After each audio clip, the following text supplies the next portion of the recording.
सहना भवतु सहनौ भुनक्तु सह वीर्यं करवावहै तेजस्विनावधीतमस्तु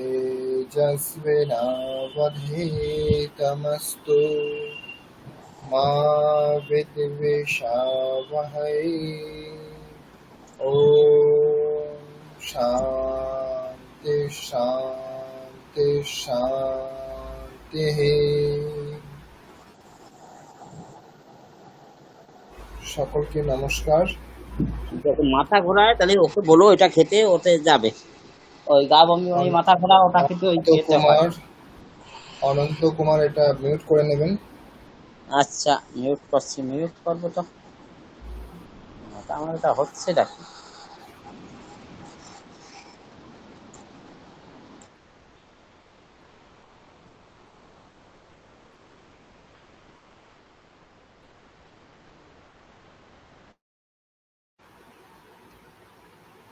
তো আমরা আগের দিন কি পড়েছিলাম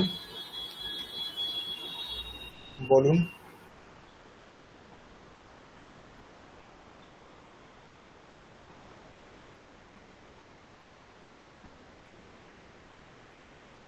কেউ একজন বলুন, আগের দিন আমরা কি কি পড়েছিলাম? লকার পড়ানো হয়েছিল। লকার পড়ানো হয়েছিল। 5 রকম লকার আমরা দেখেছিলাম। 5 রকম লকার বলতে প্রথমে বর্তমান অর্থে আমরা দেখেছিলাম লট লকার, তারপর ভবিষ্যৎ অর্থে ছিল লিট লকার, ভবিষ্যৎ অর্থে যেরকম রূপগুলি ছিল পথিষ্যতি এরকম ভাবে শুরু হচ্ছে। তারপর ছিল লং লকার, অতীতকাল অর্থে অপঠৎ অপঠতাম এইরকম ভাবে রূপগুলি হচ্ছিল। তারপরে লোট লকার ছিল। লোট লকারের রূপগুলি ছিল, অর্থ ছিল যে কোনো অনুরোধ বা আদেশ বা উপদেশ, অনুমতি, এইরকম অর্থগুলিতে আমরা লোট লকার ব্যবহার করব। পাঠাতু এরকম ভাবে রূপ চলছিল। তারপরে ছিল বিধিলিঙ্গ, বিধি বা নিয়ম অর্থে। অনেক সময় লোটের মতোই অর্থতেও প্রয়োগ হয় বিধিলিঙ্গ, তো বিশেষ অর্থ হচ্ছে বিধি বা নিয়ম। যেরকম পঠেত এরকম ভাবে শুরু হচ্ছিল, পঠেত, পঠেতাম, পঠেয়ুহু। তো আপনাদেরকে প্র্যাকটিস করতে বলেছিলাম যে প্রতিটি লকারের 10টি করে অন্তত প্র্যাকটিস করবেন বাক্য, মোট 50টি। করেছেন আপনারা তো প্র্যাকটিস?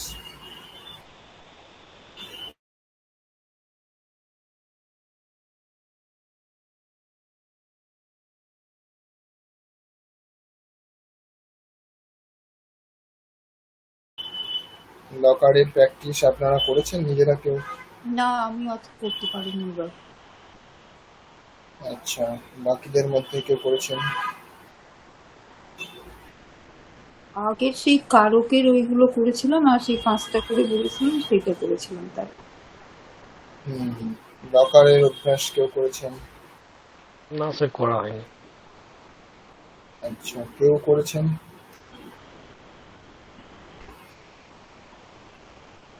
কেউ করেননি লকারের অভ্যাস? সুমন বাবু?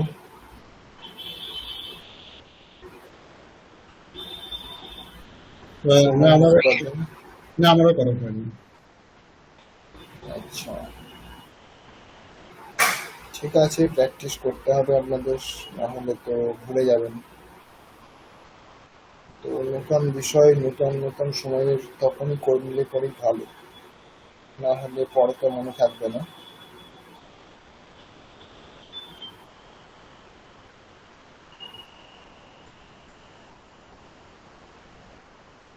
তাহলে আমরা আজকে পড়ব পদ সম্বন্ধে। পদ কি বা কত রকমের পদ হয়, আর বাচ্য সম্বন্ধে পড়ব, বাচ্য পরিবর্তন, আর বিদ্যা প্রশংসা বলে কিছু শ্লোক, পদ্য, যেখানে বিদ্যা সম্বন্ধে বিদ্যার প্রশংসা করা হচ্ছে, জ্ঞানের প্রশংসা করা হচ্ছে। এরকম কিছু আমরা পদ্য বা শ্লোক পড়ব।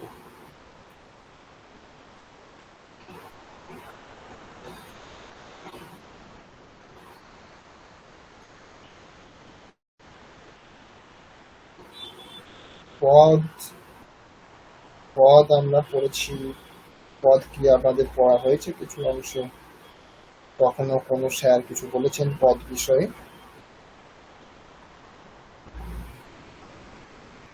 না স্যার, পদ নিয়ে আমাদের কিছু হয়নি পড়া এখন অব্দি। ঠিক, তাহলে পদ বিষয়ে আমরা এখন শুরু করছি। পদ হচ্ছে যেরকম আমাদের নাম পদ বলি, ক্রিয়াপদ বলছি, তো সেই পদ সুবন্ত এবং তিঙন্ত, মূলত এইরকম ভাবে আমরা পদকে বলতে পারি। পদ মানে হচ্ছে সুবন্ত এবং তিঙন্ত।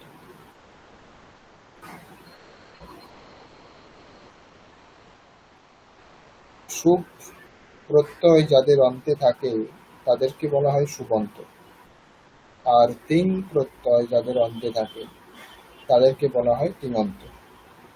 সুবন্ত মানে হচ্ছে নাম পদ, আর তিঙন্ত মানে হচ্ছে ক্রিয়াপদ। সুবন্ত কেন বলা হচ্ছে? সুপ বলে প্রত্যয় হয়, যেটা বিভক্তি, যে আমরা দেখেছি 7 রকম বিভক্তি, তো সেগুলি একই যখন শব্দ, তাই না, একই রকম শব্দ কিন্তু নানান রূপ হয়ে যাচ্ছে।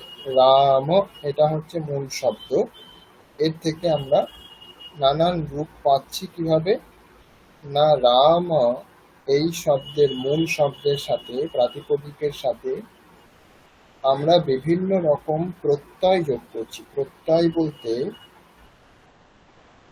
যেটা আমরা প্রিফিক্স বা সাফিক্স যেটা বলছি, সাফিক্স একটা অংশ যেটা আমরা যোগ করছি,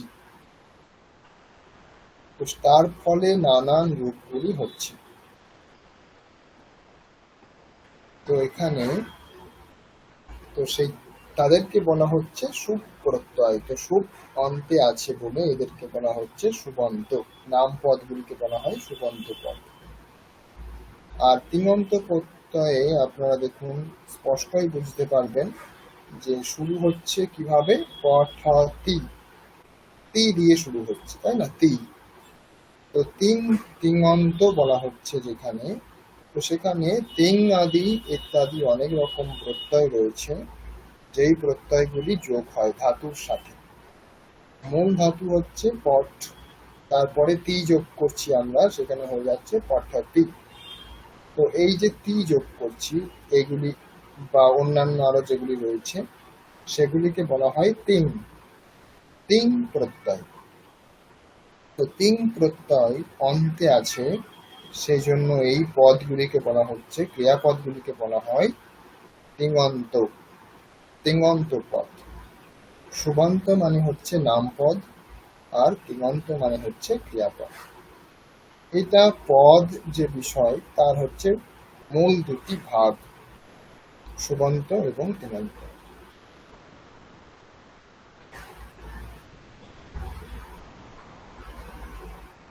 তো পাণিনির যে ব্যাকরণ, সংস্কৃত জগতে এখন পর্যন্ত প্রসিদ্ধ যে ব্যাকরণ গ্রন্থ, সেটা হচ্ছে অষ্টাধ্যায়ী। তো সেই অষ্টাধ্যায়ী গ্রন্থে পদ কাকে বলবো এটার জন্য বলা হয়েছে যে সুপ্তিঙন্তম পদম, এরকম ভাবে একটি সূত্র আছে, যেখানে বলা হচ্ছে যে সুপ্রত্যয় এবং তিং প্রত্যয় যাদের অন্তে থাকে তাদেরকে আমরা পদ বলবো। সুপ প্রত্যয় অথবা তিন প্রত্যয় যাদের অন্তে আছে তাদেরকে আমরা পদ বলব। তো সেখান থেকে সুবন্ত একটা পদ হলো এক রকমের এবং তিঙন্ত এক রকমের পদ হলো।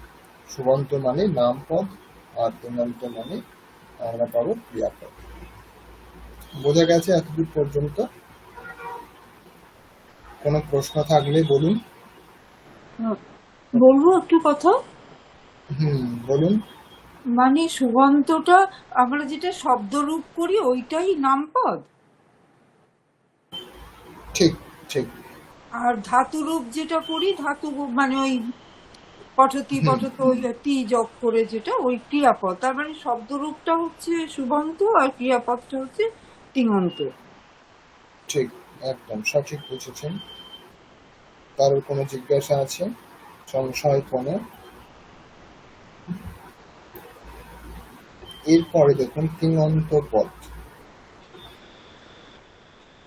তিঙন্ত পদের ভাগ রয়েছে নানা রকম।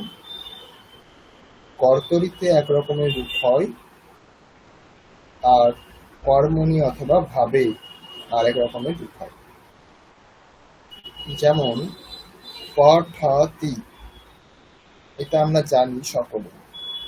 এটা রূপ, এই রূপটা হচ্ছে কর্তরিতে রূপ আছে। কর্তরি তিঙন্তের দুটি ভাগ, একটা হচ্ছে কর্তা আর একটা হচ্ছে কর্ম বা ভাব। কর্ম অথবা ভাব।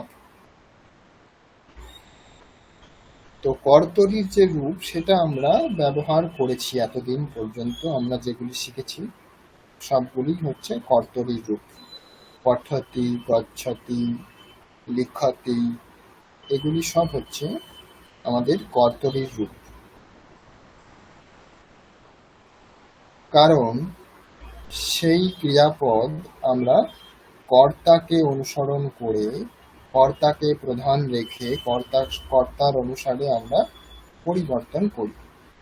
যেমন রামঃ গচ্ছতি, রামঃ পঠতি। এখানে দেখুন কর্তাকে দেখেই আমরা কিন্তু ক্রিয়াপদটা করছি। কর্তা এক বচনে, সেই জন্য ক্রিয়াপদ এক বচনে। তো সেই জন্য এই ক্রিয়াপদটিকে বলা হচ্ছে কর্তরি প্রয়োগ।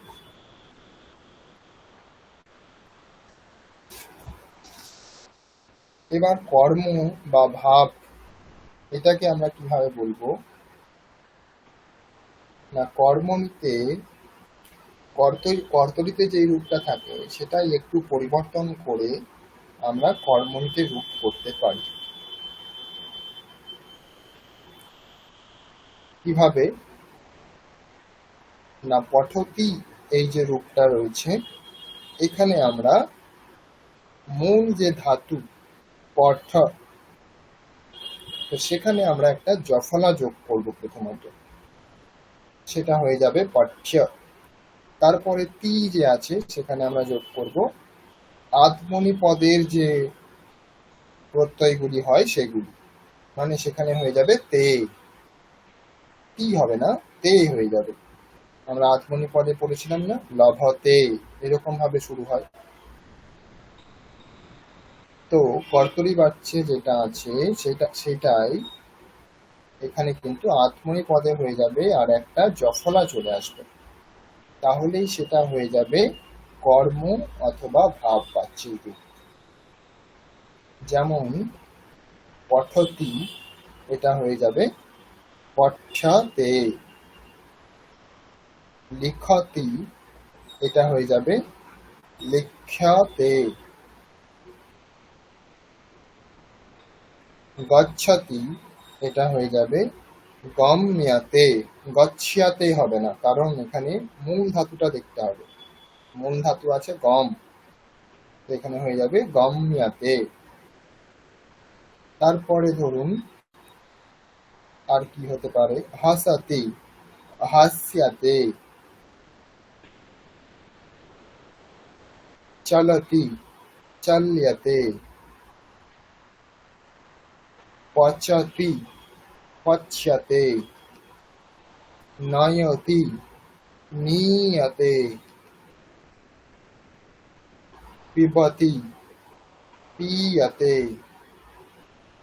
দদাতি, দিয়তে।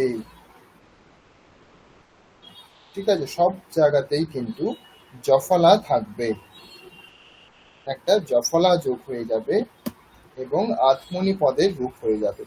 তি হবে না, সেখানে হয়ে যাবে তে।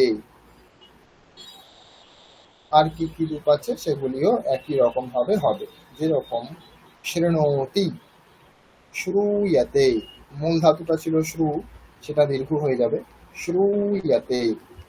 এরকমই ক্রীণাতি, সেটা হয়ে যাবে ক্রিয়াতে। তারপরে আর কি আছে বলুন? শালয়তি, শাল্যতে, প্রক্ষালয়তি, প্রক্ষাল্যতে।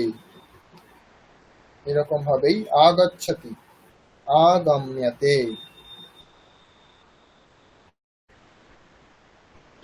তো এগুলি হবে কর্ম অথবা ভাববাচ্য।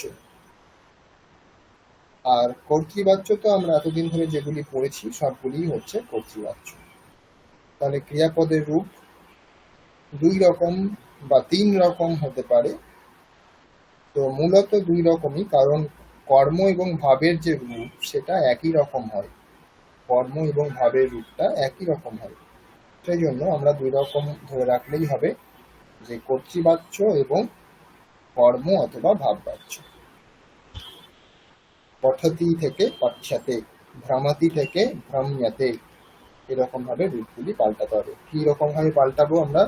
তৈরি করবো কিভাবে? জফলা এবং আত্মনি পদের রূপ করতে হবে, একটা জফলা জুড়ে দিতে হবে, আত্মনি পদের রূপ হয়ে যাবে। এতদূর পর্যন্ত বোঝা গেছে সকলের? বলুন, কোনো প্রশ্ন থাকলে জিজ্ঞাসা করুন।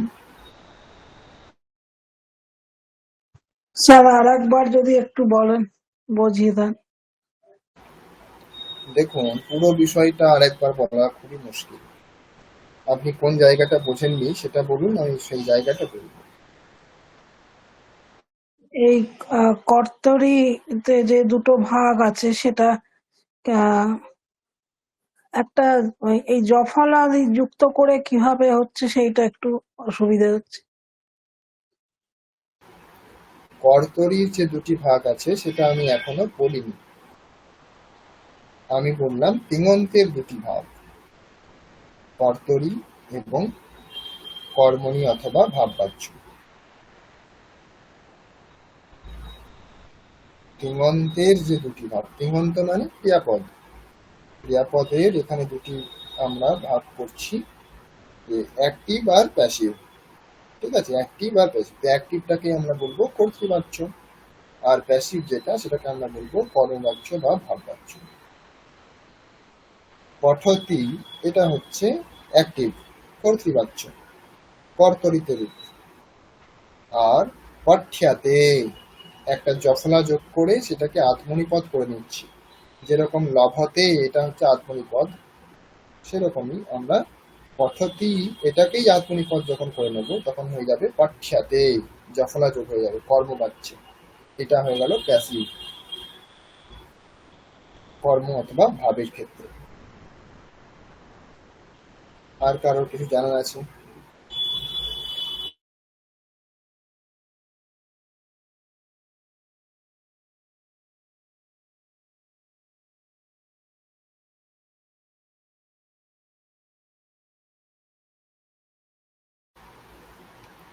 বলুন, কোনো প্রশ্ন থাকলে বলুন। কারোর কোনো প্রশ্ন নেই? তাহলে আমরা এগিয়ে যাব। এরপরে দেখুন, এখানে বলা হচ্ছে যে কর্তৃবাচ্যের রূপগুলি দুই রকম হতে পারে, পরস্মৈপদ, আত্মনিপদ। কিন্তু কর্মবাচ্য বা ভাববাচ্যের যে রূপ হবে সেটা সবসময়ই আত্মনিপদেই হবে। কর্তৃবাচ্যের রূপ দুই রকম হতে পারে, সবসময় হবে এরকম নয়, কিন্তু হতে পারে। যেরকম ধরুন পঠতি, এই রূপটা হয় কিন্তু এটাতে আত্মনি পদ হয় না, শুধুমাত্র পঠতি এরকমই রূপটা চলে, পঠতে হয় না। সেই জন্য কর্তৃবাচ্যের যে রূপ এখানে একরকম হচ্ছে। কিন্তু কোনো কোনো ধাতু আছে যেগুলি আত্মনি পদ পরস্মৈ পদ উভয় ক্ষেত্রে হয়। যেমন পচতি হয়, আবার পচতে হয়, দুই রকম। পচতি মানে রান্না করছে, পচতে এরকমও রূপ হয়, আত্মনি পদেও রূপ হয়। তাহলে কর্তৃবাচ্যের যে রূপ, অ্যাক্টিভ ভয়েসের ক্ষেত্রে যে রূপ, সেটা দুই রকম ভাবে হতে পারে। কি কি? পরস্মৈ পদ, আত্মনি পদ। কিন্তু কর্মবাচ্য অথবা ভাববাচ্য অথবা প্যাসিভ ভয়েস যেটা আমরা বলছি, সেক্ষেত্রে শুধুমাত্র আত্মনি পদে প্রয়োগ হবে। মানে যখন আমরা জফলা যোগ করে দিচ্ছি, জফলা যখনই আমরা যোগ করে দেব তখন কিন্তু সেটা আত্মনি পদেই হবে। পঠতি, এটা যদি আমরা জফলা যোগ করে দিই, পঠ্যাতে এরকম তে হবে, কিন্তু এখানে কখনোই তি আর হবে না, পঠ্যতি এরকম কিন্তু রূপ হবে না। যখনই আমরা জফলা যোগ করে দেব সেটা সবসময়ই আত্মনি পদে রূপ হবে। আত্মনি পদ মানে যেরকম লব ধাতুর মতো রূপগুলি হবে, লভতে দিয়ে শুরু হবে, অথবা শেপ ধাতু বলতে পারেন, সেবাতে। তাহলে অ্যাক্টিভ ভয়েসের ক্ষেত্রে অথবা কর্তৃবাচ্যে যে রূপগুলি হবে সেগুলি দুই রকম হতে পারে। মানে যখন আমরা জফলা যোগ করিনি তখন রূপগুলি দুই রকম হতে পারে কোনো কোনো ধাতুর ক্ষেত্রে। যেরকম পচ ধাতুর ক্ষেত্রে হয় পচতি পচতে, সব ধাতুর ক্ষেত্রে হবে এমন নয়। পঠতি এখানে কিন্তু আর হয় না, পঠতিটা পঠতেই হয়। কিন্তু যখন আমরা প্যাসিভ বা কর্মবাচ্য ভাববাচ্য করব তখন আমরা জফলা যোগ করে দিচ্ছি, আর জফলা যোগ করলেই সমস্ত ধাতুই কিন্তু হয়ে যাবে আত্মনি পদে, তখন কিন্তু পরস্মৈ পদ হবে না। সব জায়গাতেই তখন তে হবে, তি হবে না যখনই আমরা জফলা যোগ করছি। পঠ্যাতে। বোঝা গেছে পুরো বিষয়টা?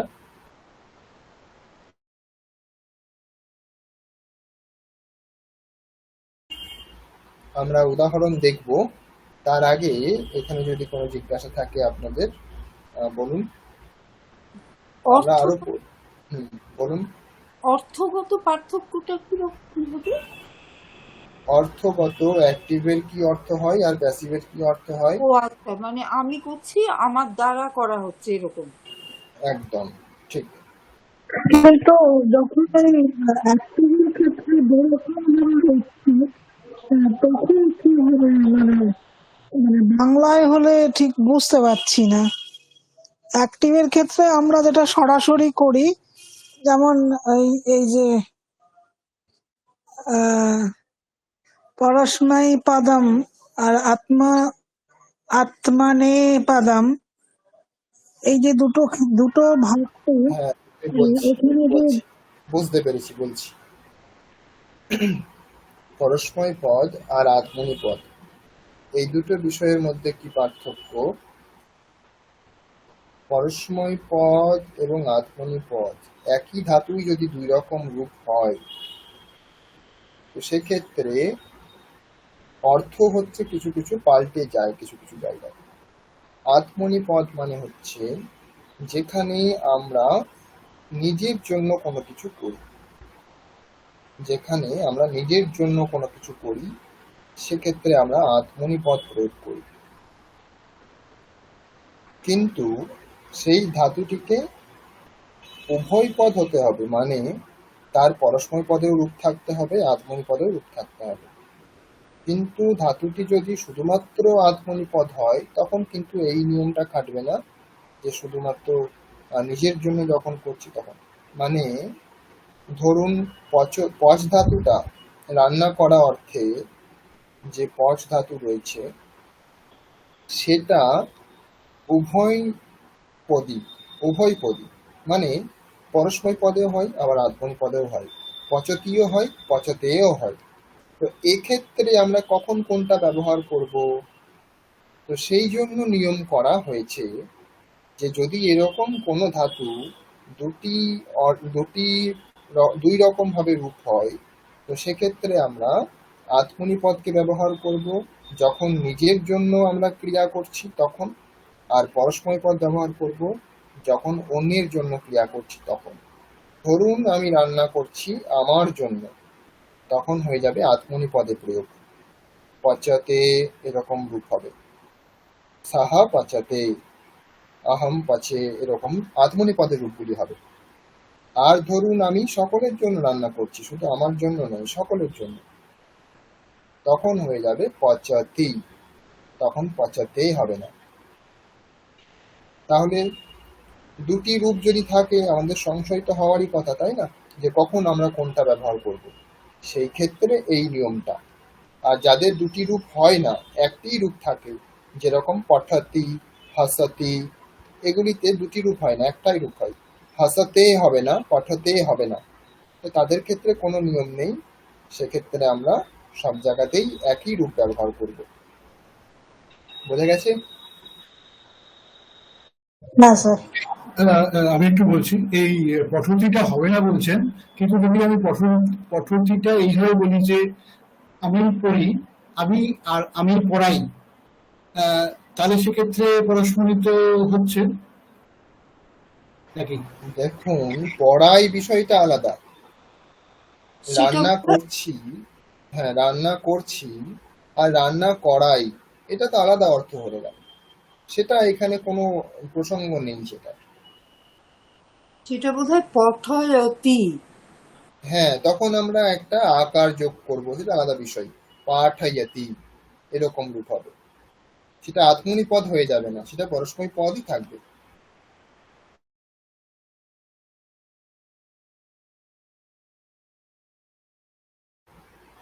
যাই হোক, সেই বিষয়টা এখানে প্রাসঙ্গিক নয়। এখানে বলা হচ্ছে যদি মূল ধাতুটি যদি দুই রকম রূপ দেয় আপনাকে, দুই রকম যদি রূপ থাকে, তো সেই ক্ষেত্রে আপনি একটি ব্যবহার করবেন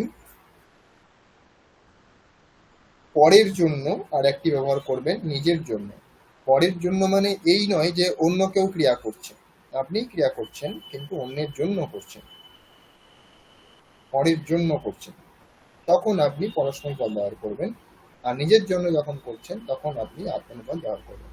আর যেই ধাতুর ক্ষেত্রে রূপ নেই, আত্মনি পদের রূপ নেই বা পরস্ময় পদের রূপ নেই, শুধুমাত্র যে কোনো একটা আছে, হয় পরস্ময় পদ আছে অথবা শুধু আত্মনি পদ আছে, সেক্ষেত্রে এই নিয়ম নয়, সেক্ষেত্রে আপনি সব জায়গাতেই ওই একটি রূপই ব্যবহার করবেন। কিছুটা স্পষ্ট হয়েছে? হ্যাঁ, ঠিক আছে। আচ্ছা, এই পদম কথাটার কোনো ইংরাজি শব্দ কি আছে? হ্যাঁ বলুন। এই পদম যেটা বলছেন সেটা কি কোনো ইংরাজি শব্দ আছে মানে? পদম, হ্যাঁ হ্যাঁ।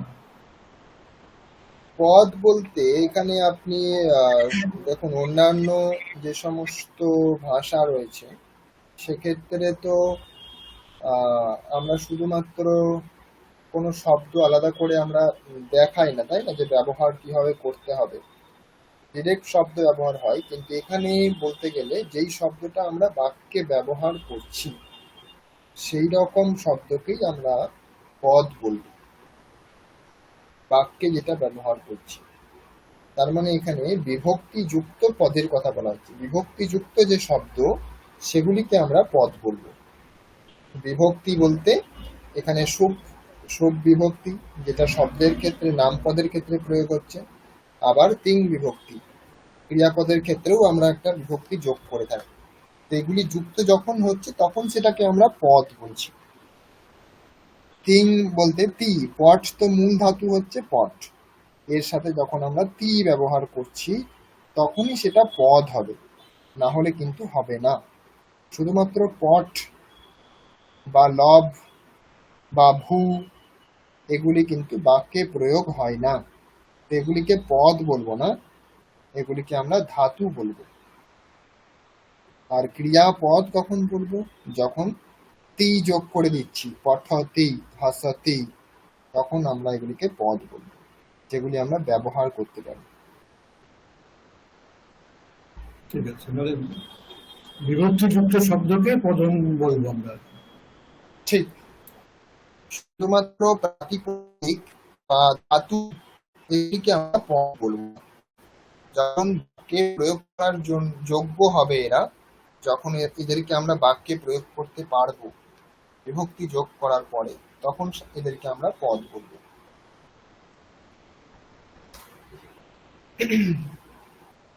ঠিক আছে, পরে আমরা এগিয়ে যাই। এইটাই আমি আরো স্পষ্ট করবো আপনাদের জন্য। এখানে দেখুন একই বিষয় আমি একটু অন্যরকম ভাবে দেখিয়েছি, যেগুলি বললাম সেগুলি এখানে আছে। দেখুন সুবন্ত পদ একদম বাম দিকে আছে, যেগুলিতে আমাদের যে 7 রকম বিভক্তি পড়েছে সেগুলি যোগ হয়েছে, তখন আমরা বলবো সুবন্ত পদ। পাকঃ, রামঃ, চালকঃ, লতা, ফলম, এগুলি সব হচ্ছে আমাদের অন্যান্য বিভক্তিতে থাকলেও এগুলি হচ্ছে সুবন্ত পদ। এটা স্পষ্ট আমাদের কাছে, তাই না? নাম পদ, তো সেগুলিকে আমরা সুবন্ত পদ বলি। এবার তিঙন্ত পদ, এটা যে আমরা ভাগগুলি দেখলাম সেগুলি আরেকবার আমরা এখানে টেবিল আকারে দেখব। পরস্ময় পদ, আত্মনে পদ, আর কর্ম বা ভাববাচ্য। কি পার্থক্য? না পচতি, পচতে, পচ্যতে, ভবতি, এটার কিন্তু আত্মনি পদ হয় না, সেই জন্য আত্মনি পদ দেওয়া নেই, অন্য দেওয়া আছে। সেবতে, সেব্যতে, জফলা যোগ হবে। কর্ম ভাববাচ্য যখন হবে তখন জফলা যোগ হবে। মাঝের যে দুটি দেওয়া আছে ক্রিয়াপদ, সেটা হচ্ছে কর্তৃবাচ্য, কর্তৃবাচ্যের রূপ, অ্যাক্টিভ ভয়েসের রূপ। আর ডান পাশে যেটি দেওয়া আছে সেটা হচ্ছে কর্ম বা ভাববাচ্য, প্যাসিভ ভয়েসের রূপ। শেষেটা দেখুন, পঠতি, এ ধাতে, খাদতি, শেতে, হাসতি, লাভতে। এখানে দেখুন কোথাও জফলা নেই, তাই না? কোথাও জফলা নেই।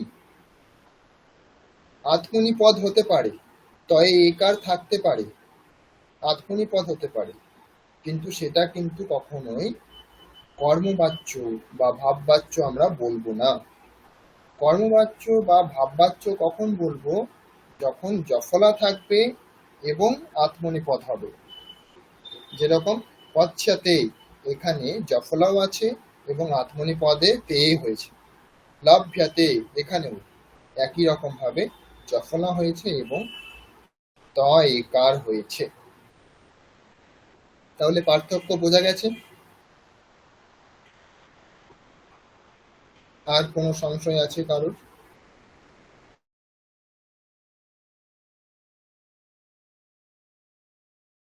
না।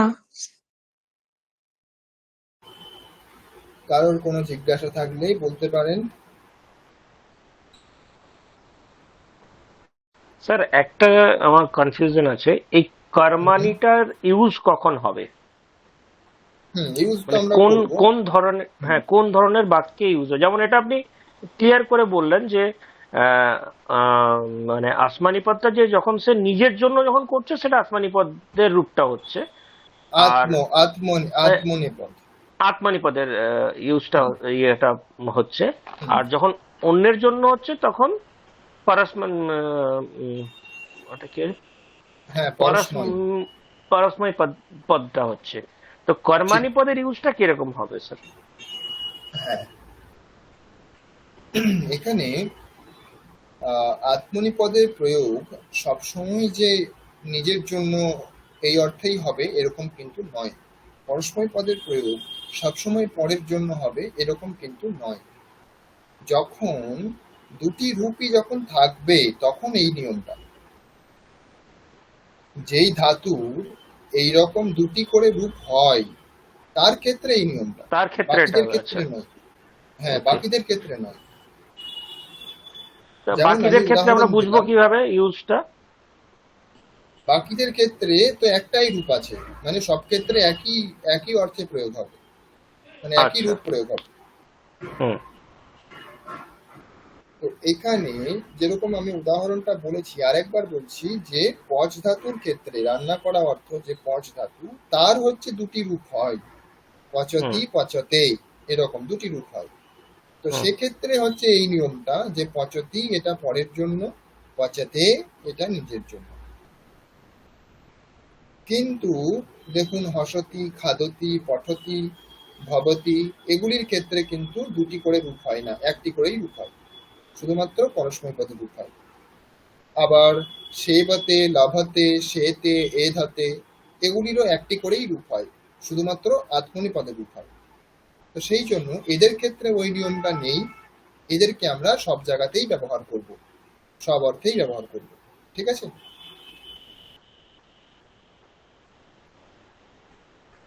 এবার আসছি কর্ম বা ভাববাচ্য কখন ব্যবহার করব।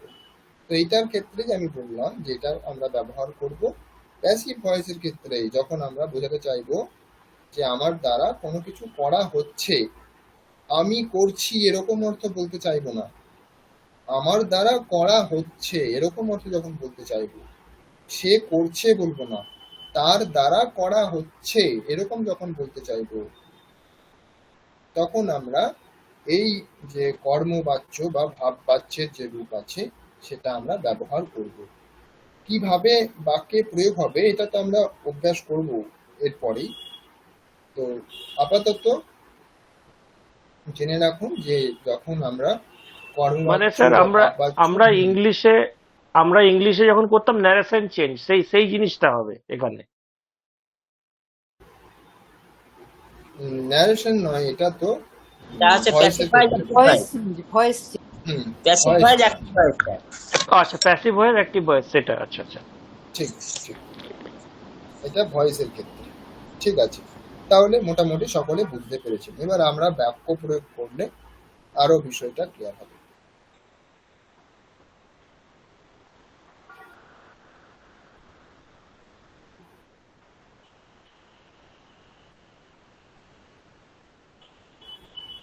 কর্তরি প্রয়োগ তো আমরা জানি, কারণ আমরা প্রথম থেকেই যত বাক্য আমরা ব্যবহার করে এসেছি এখনো পর্যন্ত বিভক্তি শিখতে গিয়ে অথবা অন্যান্য বিষয়গুলি শিখতে গিয়ে, সমস্ত ক্ষেত্রেই কিন্তু আমরা কর্তৃ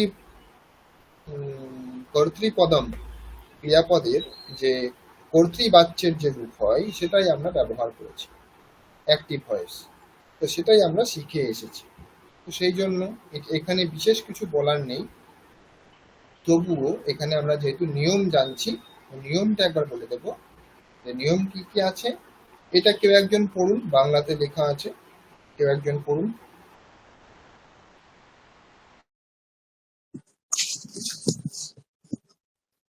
কর্তরি বাক্যম প্রয়োগ নিয়ামঃ।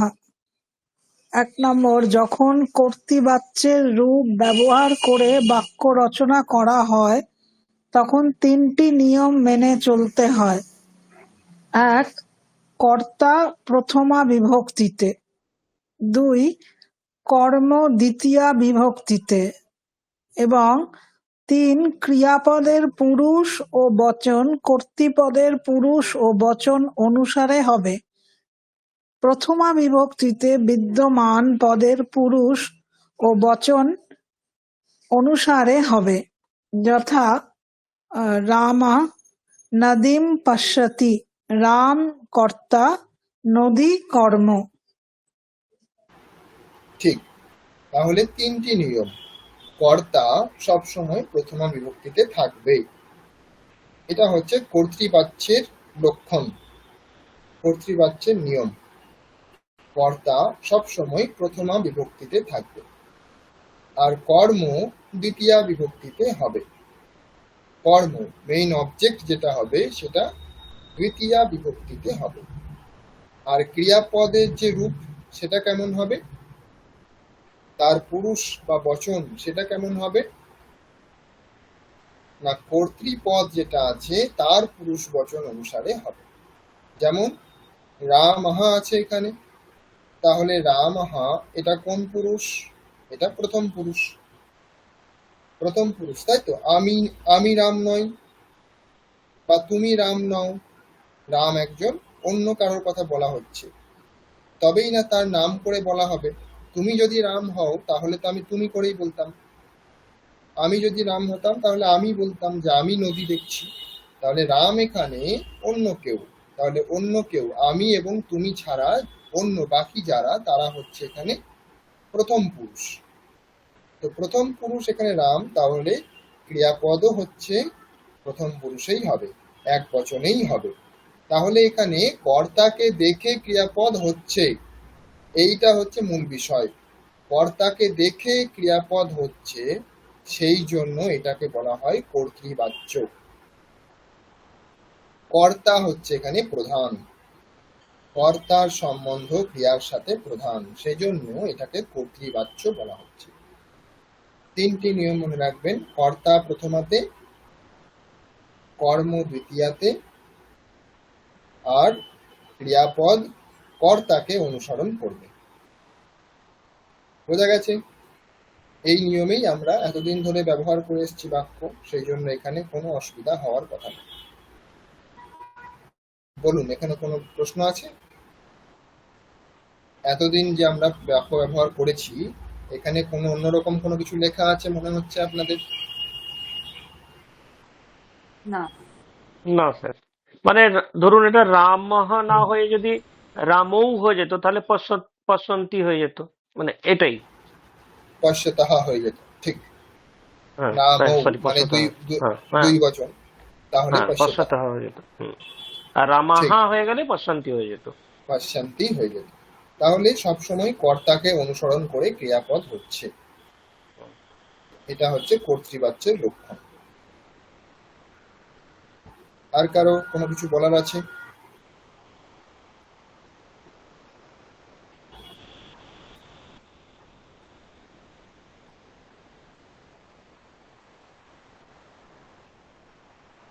এরপরে আপনাদের যেটা নতুন বিষয়, সেটা হচ্ছে কর্মবাচ্য। তো কর্মবাচ্য কেউ একজন পড়ুন।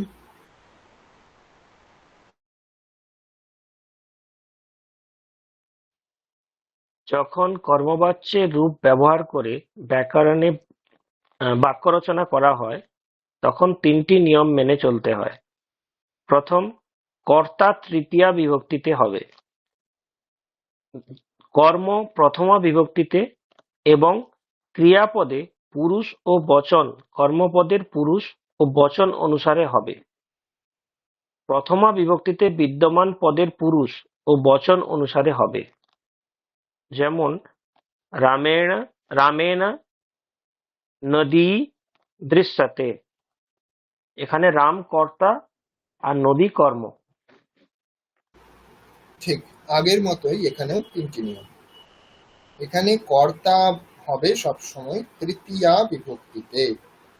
রামেণ, তৃতীয়া হয়ে গেছে, দেখুন রামেণ, প্রথমা হয়নি, রামঃ হয়নি, রামেণ তৃতীয়া হয়ে গেছে। কর্তা সবসময় তৃতীয়া বিভক্তিতে হবে। কর্ম প্রথমা হবে এখানে। এতক্ষণ আমরা জানতাম যে কর্তাতেই সবসময় প্রথমা হয়, এখন আমরা একটা নতুন বিষয় পেলাম যে কর্মতেও প্রথমা বিভক্তি হতে পারে, কর্মতেও প্রথমা বিভক্তি হতে পারে। আর আমরা জানতাম কর্তাতে সবসময় প্রথমা বিভক্তি হয়, এখন আমরা পেলাম তৃতীয়া বিভক্তিও হতে পারে, কর্তাতে তৃতীয়া বিভক্তিও হতে পারে। তাহলে এখানে কর্তাতে তৃতীয়া হবে এবং কর্মতে প্রথমা বিভক্তি হবে। যেহেতু প্রথমা বিভক্তি কর্মে আছে, সেই জন্য কর্মকে অনুসরণ করে এখানে ক্রিয়াপদ হবে। নদী, এটা হচ্ছে প্রথমা, কর্ম হলেও এটাতে এখন প্রথমা হয়েছে, সেই জন্য এটাকে অনুসরণ করে ক্রিয়াপদ পাল্টাবে। দৃশ্যতে, এটা এক বচনে হয়েছে, নদী এখানে এক বচনে আছে, আর এটা প্রথম পুরুষ, সেই জন্য দৃশ্যতে হয়েছে। এবার এখানে দৃশ্যতে হয়েছে, পশ্যতি কেন হলো না?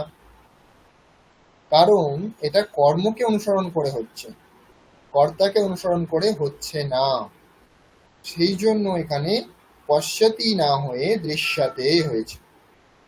যেহেতু কর্মকে অনুসরণ করছে সেই জন্য ক্রিয়ার রূপটি হবে কর্মবাচ্য। আর কর্মবাচ্যের রূপ কেমন হবে না, মূল ধাতু যেটা আছে তার সাথে জফলা, তারপরে আত্মনিপদ। তাহলে মূল ধাতু হচ্ছে দৃশ্য, তারপরে জফলা দৃশ্য, তারপরে আত্মনিপদ তে, দৃশ্যতে। রামেণ নদী দৃশ্যতে। কর্মকে অনুসরণ করে হচ্ছে সেই জন্য এখানে কর্মবাচ্যের ক্রিয়াপদ হবে। কর্ম যেই বিভক্তি যেই বচন যেই পুরুষে থাকবে, এখানে ক্রিয়াপদও সেই বচন সেই পুরুষে হবে। বোঝা গেছে? মানে বলুন। এটা প্যাসিভ ভয়েস হলো তো, তার মানে হুম হুম হুম হ্যাঁ হ্যাঁ, মানে রামের দ্বারা নদী দেখা হচ্ছে এইরকম, মানে ঠিক ঠিক। রামের দ্বারা, মানে আমরা যদি একদম। বালক পুস্তকটা পড়ে এরকম যদি বলি, সমস্ত ক্ষেত্রে একই নিয়ম। মানে বালকেন পুস্তকম পঠ্যতে, একদম সঠিক। বালকেন পুস্তকম পঠ্যতে, বালকেন গ্রন্থঃ পঠ্যতে, এরকম ভাবে হবে।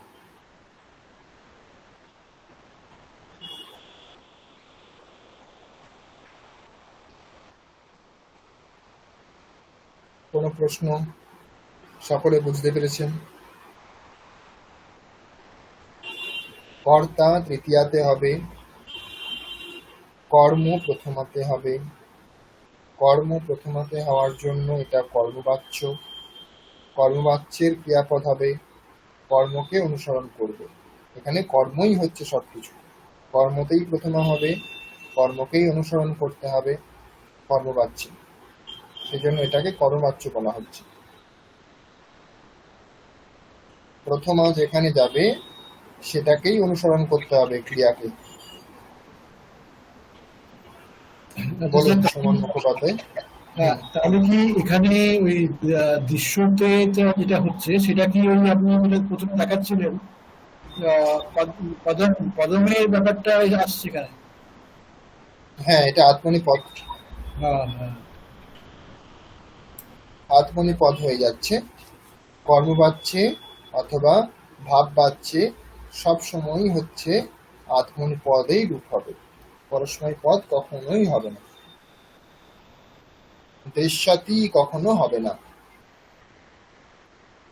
দৃশ্যতে এরকমই রূপটা হবে সব সময়, তে কখনোই হবে না, এটা তে হবে, যেহেতু এটা কর্মবাচ্যের রূপ, আত্মনিপদেই হবে সবসময়।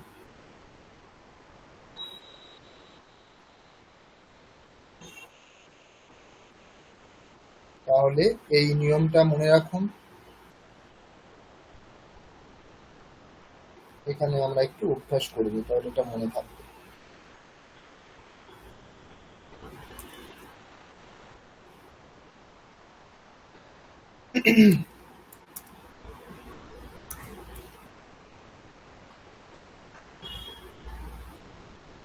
এখানে দেখুন আমি কি বললাম, কর্তা সবসময় তৃতীয়াতে হবে,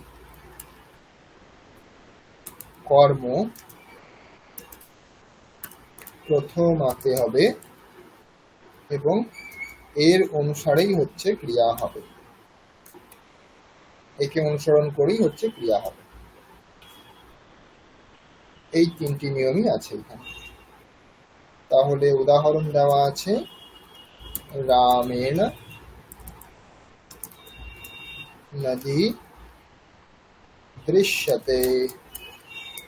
এবার নেক্সট উদাহরণ আপনারা বলবেন, বলুন কি হবে।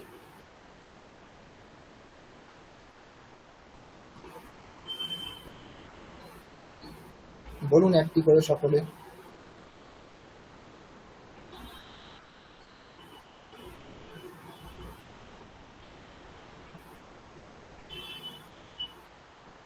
জনন্যা অন্ন পচ্যতে, জনন্য অন্ন অন্নম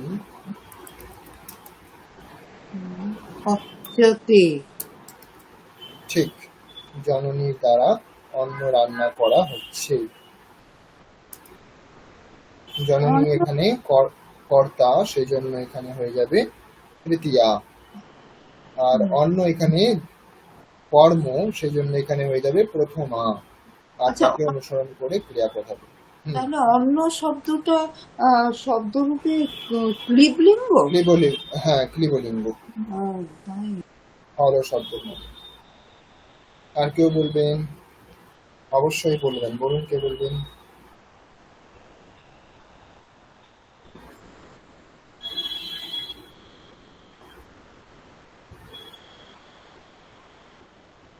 চেষ্টা করুন।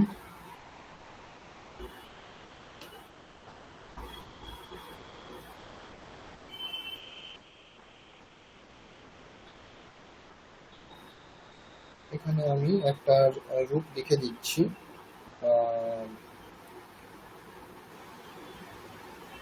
লভ ধাতুর রূপগুলি বলুন কেমন হয়। লাভাতে, লাভেতে, লাভান্তে, তারপরে লাভাসে, লাভেথে, লাভাধ্বে,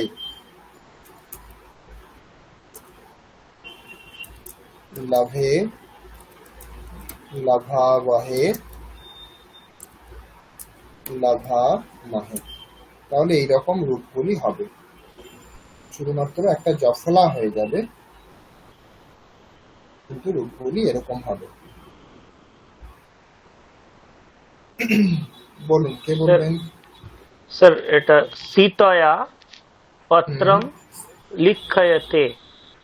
লিখ্যাতে, লিখ্যতে, সীতায়া পত্রম লিখ্যাতে, ঠিক। এরপরে কে বলবেন।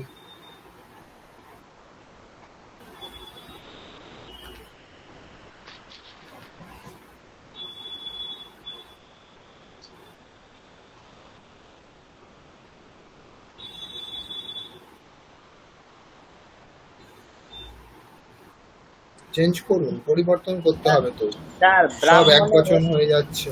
বলুন। ব্রাহ্মণে পুষ্পম পূজ্যতে।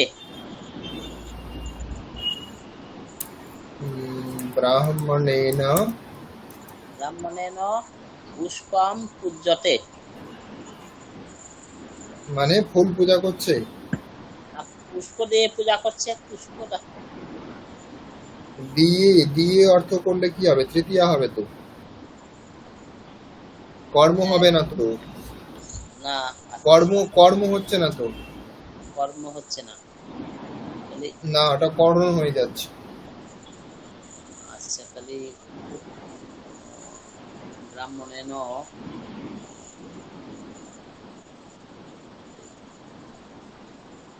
পূজা করছে, এটুকু বললেই হবে। পূজা করছে, তাহলে কাকে ব্রাহ্মণেন কাকে পূজা করছে? ঠাকুরকে কার পূজা পূজা করছে? হ্যাঁ, তাহলে দেব, তাই তো, দেব। দেব, ব্রাহ্মণেন কি হবে? দেবঃ। দেবাহ, প্রথম ওটা প্রথম হবে, দেবাহ পূজ্যতে। পূজ্যতে, ঠিক। এটাই ব্রাহ্মণেন দেবঃ পূজ্যতে। এটা তৃতীয় রূপ হলো, আর ওটা প্রথম দেবাহ, দেবাহ। হ্যাঁ ঠিক। এটাকে যদি অ্যাক্টিভ ভয়েস হয়, তাহলে অ্যাক্টিভ ভয়েস হলে পরে এরকম ছিল এটা, ব্রাহ্মণঃ দেবং পূজয়তি, এরকম ছিল, তাই না? তাই হবে। তো সেটাকে আমরা পাল্টে এখানে প্যাসিভ ভয়েস করেছি। তারপরে কে বলবেন? খুবই সহজ, একটু ভেবে চেষ্টা করুন। মিউট করুন আপনি। আচ্ছা, বাকি কে বলবেন, বলুন। কৃষকেন ভূমি কর্ষতে। ঠিক, এখানে হয়ে যাবে কৃষকেন।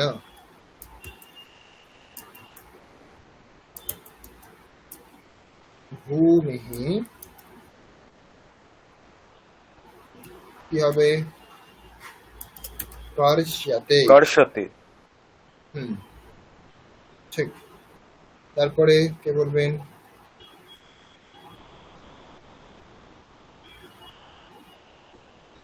স্যার এটা অসমান সংস্কৃতম হুম, পঠ্যতে।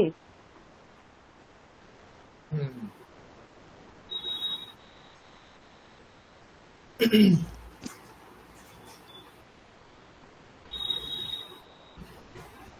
কি বললেন আরেকবার বলুন।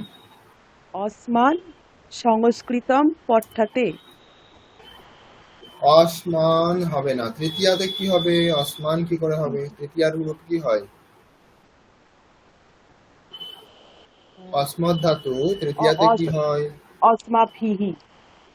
হ্যাঁ, অস্মা अस्माभिः। अस्माभिः। তারপর সংস্কৃতম সংস্কৃতম পঠ্যতে। ঠিক, সংস্কৃতম পঠ্যতে।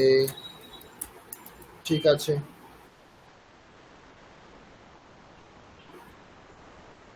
এইটা আপনি যেটা বললেন কর্ষতে, এটা কর্ষতে হবে না, কি কৃষ্যতে হবে। ঠিক আছে, কৃষ্যতে, যেহেতু এখানে মূল ধাতুটা হচ্ছে কৃষ, কর্ষ ধাতু নয়, ওটা হচ্ছে কৃষ ধাতু। তারপরে কে বলবেন?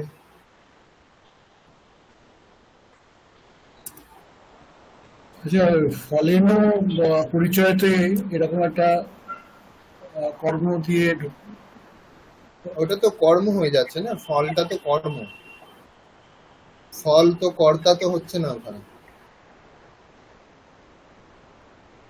কি হতে পারে বলুন? ফলেন, ওখানে তো ওটা কর্ম তো হচ্ছে কি কর্ম হচ্ছে না? ফলের দ্বারাই তো ফলের দ্বারা ওখানে করণ হয়ে যাচ্ছে। ফলের কারণে সেখানে চেনা যাচ্ছে বৃক্ষকে, সেখানে কারণ বা হেতু অর্থে সেখানে তৃতীয়া হচ্ছে, ওটা কিন্তু প্যাসিভ ভয়েস হচ্ছে না।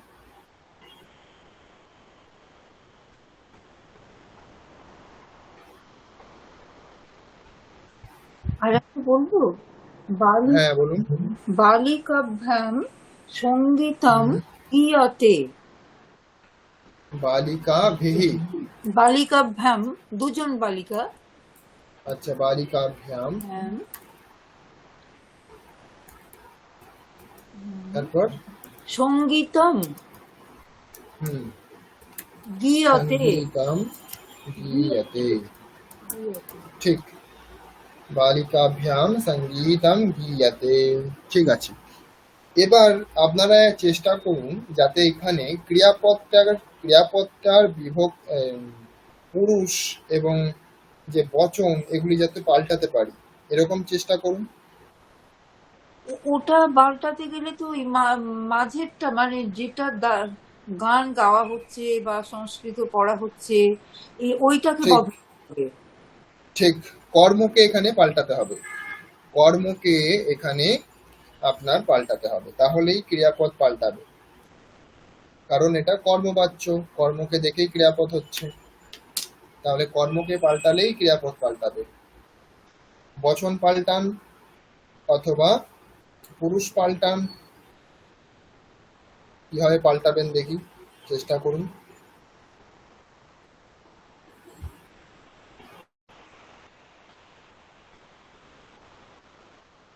4 নম্বরটাকে চেঞ্জ করছি, ওটাই সহজ। ব্রাহ্মণেন দেবাহা পূজ্যন্তে। ব্রাহ্মণেন দেবা দেবাহ। পূজ্যন্তে। ঠিক, পূজ্যন্তে। ঠিক আছে। আর কেউ চেষ্টা করুন, বাকিরা।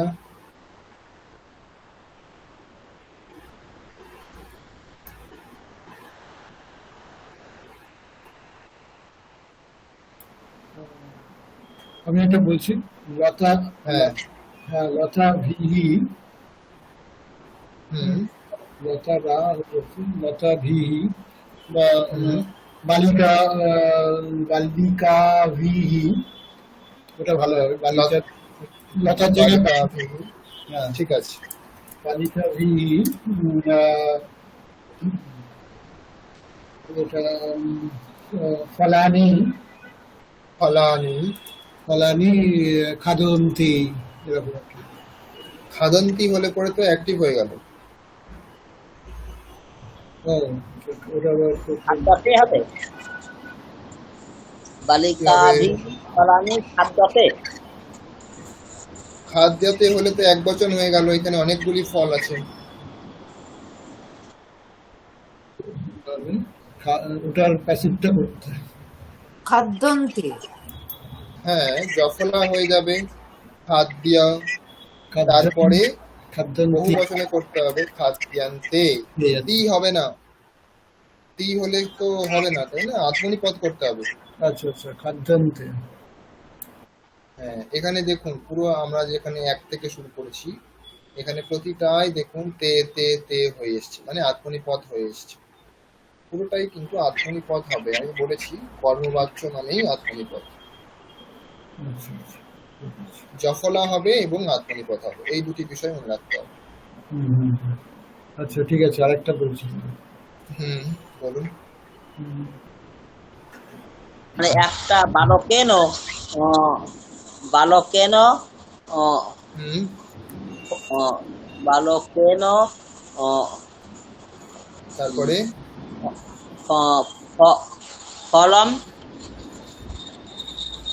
হুম খাদ্যতে। হ্যাঁ, একটা ফল হলে পরে খাদ্যাতে হবে। খাদ্যতে খাদ্যতে বালকেন আমি ফলম। আমি বলেছি চেঞ্জ করতে হবে, পুরুষ এবং বচন যাতে চেঞ্জ হয় সেরকম বাক্য বলতে হবে। খাদ্যাতে অনেক হয়ে গেছে, এক বচনে হয়ে গেছে, এবার বহু বচনে বলুন অথবা অন্য পুরুষে বলুন, পুরুষ চেঞ্জ করতে হবে। মিউট করুন। বহু বছরে স্যার একে একে বলুন, বলুন। কুচ্ছেন চিত্রাণি নির্মান্তে। আর একবার বলুন। কুচ্ছেন চিত্রাণি নির্মান্তে, মানে আঁকা হয় হ্যাঁ, তুলির আঁকা হয়, দ্বারা। বুঝতে পারছি। তুলি, লেখনি, অঙ্কনি। আচ্ছা, অঙ্কনির দ্বারা, তাহলে অঙ্কন্যা হয়ে যাবে, অঙ্কন্যা। হ্যাঁ, অঙ্কনীয়। কিন্তু দেখুন অঙ্কন্যা বলছেন, ও, ঠিক আছে, হতে পারে, কিন্তু অঙ্কনী কিন্তু এখানে কর্তা নয়, অঙ্কনী না, কিন্তু এখানে উপকরণ, তাই না? করণে তৃতীয়া। তুলির দ্বারা আমি বলছিলাম, তুলির দ্বারা হুম ছবিগুলো নির্মাণ করা, মানে ছবিগুলো আঁকা হয়েছে। বুঝতে পেরেছি, কিন্তু তুলি, অঙ্কনী, পেন্সিল, পেন, যাই বলুন না কেন, এগুলি কিন্তু কর্তা নয়, সেটা আমি বলতে চাইছি। কর্তাতে তৃতীয়া কিন্তু হচ্ছে না, এটা আপনার করণে তৃতীয়া হচ্ছে, উপকরণে তৃতীয়া।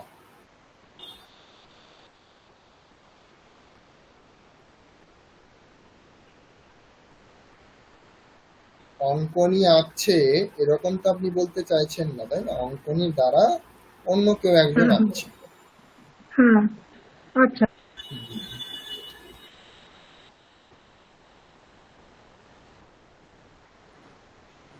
দেবৈঃ অমৃতানি গৃহ্ণন্তে। দেবৈঃ, দেবৈঃ অমৃতানি গৃহ্ণন্তে। এখানে অমৃত শব্দে বহু বচন যোগ করে তো বিশেষ কোনো লাভ হবে না, কারণ অমৃত বলতে সম্পূর্ণ অমৃতকেই বোঝাচ্ছে। অমৃত পাত্রাণি বলতে পারেন, অমৃত পাত্রাণি। আচ্ছা, গৃহ্ণন্তে। গৃহ্যন্তে, অমৃত হয় জফলা, হ্যাঁ গৃহ্যন্তে। হ্যাঁ, সেটা লিখেছি, হুম অমৃত পাত্রাণি। হুম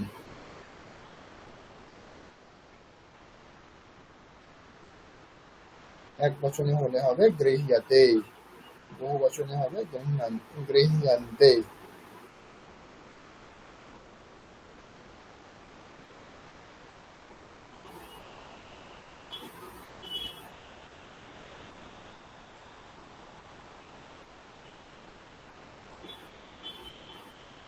পুরুষ চেঞ্জ করার চেষ্টা করুন। পুরুষ কিভাবে চেঞ্জ হবে? আরাভ্যাম, পুরুষ কিভাবে চেঞ্জ হবে বলুন? আবাভ্যাম, আরাভ্যাম, কি করছি, দৃশ্যম, দৃশ্যম,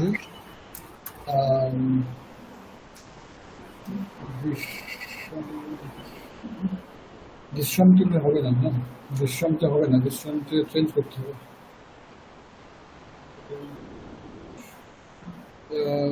দৃশ্যানি, দৃশ্যানি মানে অনেক কটা দৃশ্য আর কি। হ্যাঁ দৃশ্যানি, দৃশ্যানি শ্রীনন্তের, দেখছি আর কি। আপনি যেটা বলছেন দেখছেন তাই তো, হ্যাঁ, তাহলে হ্যাঁ। দৃশ্যান্তেই হবে। দৃশ্যান্তে, আপনি হ্যাঁ শুরু ধাতু বললে তো শোনা অর্থ হয়ে যাবে। আচ্ছা,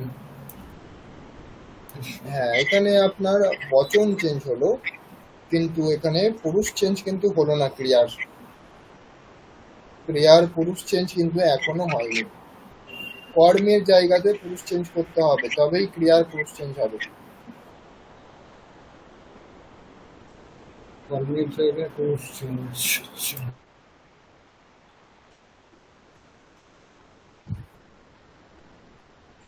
যেমন ধরুন আপনি যদি বলেন সে আমাকে দেখছে, এটা হচ্ছে অ্যাক্টিভ। তারপরে এটাকে পাল্টাতে হলে তার দ্বারা আমি দেখা হচ্ছি, এরকম ধরনের একটা অনুবাদ করলে হবে। তো এটা হচ্ছে আপনার চেঞ্জ হবে, এক্ষেত্রে হচ্ছে ক্রিয়ার পুরুষ চেঞ্জ হবে। যেহেতু কর্মের পুরুষ চেঞ্জ হয়েছে, এখানে আমি চলে এসেছি, তার দ্বারা আমাকে দেখা হচ্ছে। এটার অনুবাদ কে করতে পারবেন? তার দ্বারা আমাকে দেখা হচ্ছে। এখানে রূপ তিনটি আগে দেখে নিন একবার কেমন হচ্ছে আত্মনিপদের রূপগুলি, তাহলে সুবিধা হবে। পুরুষ চেঞ্জ হয়ে যাচ্ছে যেহেতু, এটা আপনাদের লাগবে যখন। বলুন এবার কি হতে পারে? তার দ্বারা আমাকে দেখা হচ্ছে, অথবা রামের দ্বারা, শ্যামের দ্বারা, এরকমও বলতে পারেন। কিন্তু আমাকে এই জায়গাতে চেঞ্জ করতে হলে এখানে এটা রাখতেই হবে, আমাকে এটা রাখতেই হবে, তবেই ক্রিয়া চেঞ্জ হবে। তার দ্বারা বা রামের দ্বারা বা শ্যামের দ্বারা বা সীতার দ্বারা, লক্ষণের দ্বারা, ছাত্রের দ্বারা ইত্যাদি করতে পারেন। তেন মাম তেনা মাম, মানে তার দ্বারা। মাম কেন হবে? আমাকে, ময়া হবে স্যার, ময়া হবে, ময়া। ময়া না, ময়া কেন হবে? ময়াও হবে না। না, অহম, অহম। আগের অহম, হ্যাঁ অহম হবে, কারণ প্রথমান্তে হবে, তাই না? ওটা প্রথম, ওটা আছে, ওটা প্রথম বিভক্তি থাকবে তাহলে অহমটা। হ্যাঁ কারণ এখানে কর্ম হচ্ছে আমি, কর্মে প্রথমা হবে, কর্মবাচ্য যেহেতু। তাহলে দেখাটাও তো পশ্চাতে হবে। পশ্চাতে কেন হবে? ও পশ্চাতে তো প্রথম পুরুষ। পশ্যামি, পশ্যামি, পশ্যামি, পশ্যামি, এই যে এই রূপটা দেখুন, এখানে কেমন রূপ হয়েছে দেখুন আত্মনেপদে। তারপরে বলুন এখানে কি হবে? কি হবে? পশ্যে, ঠিক। পশ্যে, লাভে হয়েছে যেরকম, সেরকম হ্যাঁ, এখানে হয়ে যাবে সেবে, পশ্যে। সেবে, পশ্যে, হুম। ওটাই বোঝা গেছে। তার দ্বারা আমাকে দেখা হচ্ছে। এখানে অ্যাকচুয়ালি বাংলা মানে হলে কিন্তু কিন্তু কিন্তু পশ্যে কেন হবে এখানে? দৃশ ধাতু, তাই না? দৃশ্যে, দৃশ্যে। দৃশ্য। আচ্ছা, মানে হ্যাঁ তার অ্যাকচুয়ালি বাংলা মানে তো এটা প্যাসিভ ভয়েসে, মানে তার দ্বারা আমি দেখিত হচ্ছি আর কি, না, এরকম। তার দ্বারা আমাকে দেখা হচ্ছে, হুম। এরকম। না, আমাকে বললে ওই জন্য আমরা তো ময়া বলে ফেলেছিলাম, হুম হুম হুম, মানে মাম বলে ফেলেছিলাম যে আমাকে, মানে ঠিক তার ঠিক। দ্বারা আমি দেখা হচ্ছে আর কি। হ্যাঁ হ্যাঁ, মানে ভাবার্থ বলতে গেলে আমাকে, ঠিক আছে। এবার যদি আপনি একদম সঠিক অনুবাদ করতে চান তখন তাহলে অহমটাকে আমি বলতে হবে। রামের দ্বারা দিল্লি যাওয়া হচ্ছে, এটা কি হবে? রামাভ্যাম। গম্যতে গম্যতে, হ্যাঁ, রামেণ রামেণ। রামের ওতে এক তৃতীয়ার এক বচন, রামেন হুম, দিল্লি, তাহলে ওখানে তাহলে তো গচ্ছতি হবে। গম্যতে। গম্মতে, হ্যাঁ, ওই জফলা হ্যাঁ আসবে গম্মতে। ঠিক, গম রামের ধাতু, তার সাথে হয়ে যাবে জফলা, তারপরে গম, তয়ে কার। গমতে, রামের দ্বারা দিল্লি যাওয়া হচ্ছে। এবার যদি এখানে আমরা মধ্যম পুরুষের ক্রিয়া করতে চাই তাহলে কেমন হবে? মধ্যম হ্যাঁ, পুরুষের ক্রিয়া কিভাবে আসবে? মধ্যম পুরুষ ক্রিয়া কিভাবে আসবে?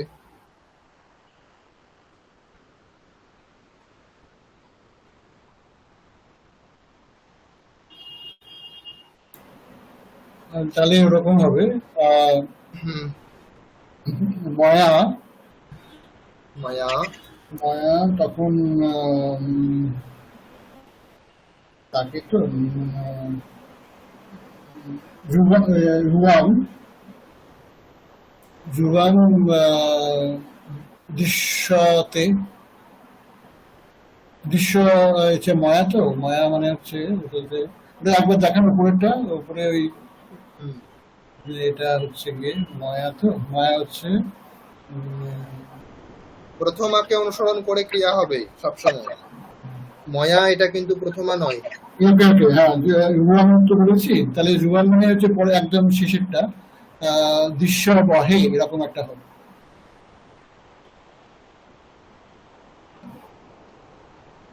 তাই তো স্যার?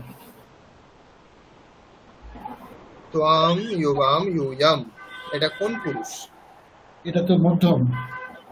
তাহলে মধ্যে কি আছে এখানে, কি রূপ আছে? লাভেতে আছে, তাহলে ওটা হচ্ছে হ্যাঁ, লভধ্বে আছে, তাই না? লাভেতে। হুম দৃশ্যতে। হুম, দৃশ্যাদ্বে।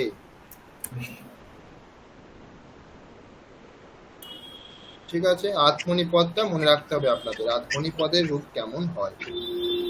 তাহলেই কোনো অসুবিধা নেই, শুধু জফলা যোগ করলেই হয়ে যাবে। জফলা যোগ করলেই হয়ে যাবে, মূল ক্রিয়ার সাথে জফলা যোগ, আর কিচ্ছু করতে হবে না আপনাদের, শুধু আত্মনি পদটা মনে রাখতে হবে।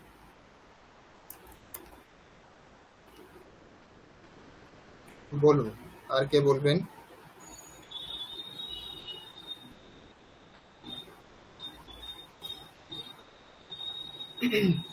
আমার দ্বারা, ময়া মানে আমার দ্বারা, ইউয়াম মানে তোমাদের, তোমাদের, তোমরা, আমার দ্বারা তোমরা দেখা হচ্ছ, এরকম টাইপের অনুবাদটা একটু অন্যরকম শোনাচ্ছে। ময়া ইউয়াম দৃশ্যাদ্বে, আমার দ্বারা তোমাদের দেখা হচ্ছে। স্যার লাস্টের উচ্চারণটা ময়া উয়াম দৃশ্য ধে, ধয় পয় হ্যাঁ, একার, ধুয়ে ধে, ধুয়ে ধুয়ে। হুম, হুম। দৃশ্য ধে। ওটা হচ্ছে মধ্যম পুরুষের বহু বচনের রূপ, কর্মবাচ্য। আর কেউ বলবেন, চেষ্টা করবেন কেউ?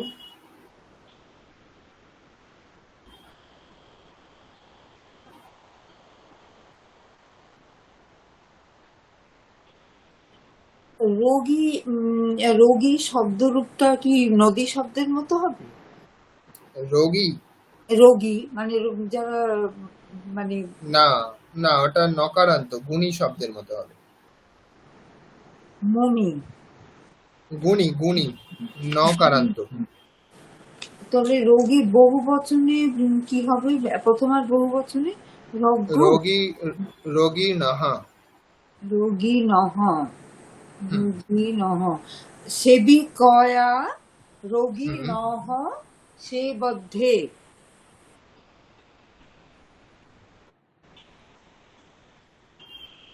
সেবিকয়া, সেবিকয়া রোগী নহ সেবদ্ধে। সেবধ্বে, এটা কোথাকার রূপ? ও এটা সেব ধাতু কোন পুরুষ? মধ্যম পুরুষ। মধ্যম পুরুষের এখানে কোনো শব্দ আছে?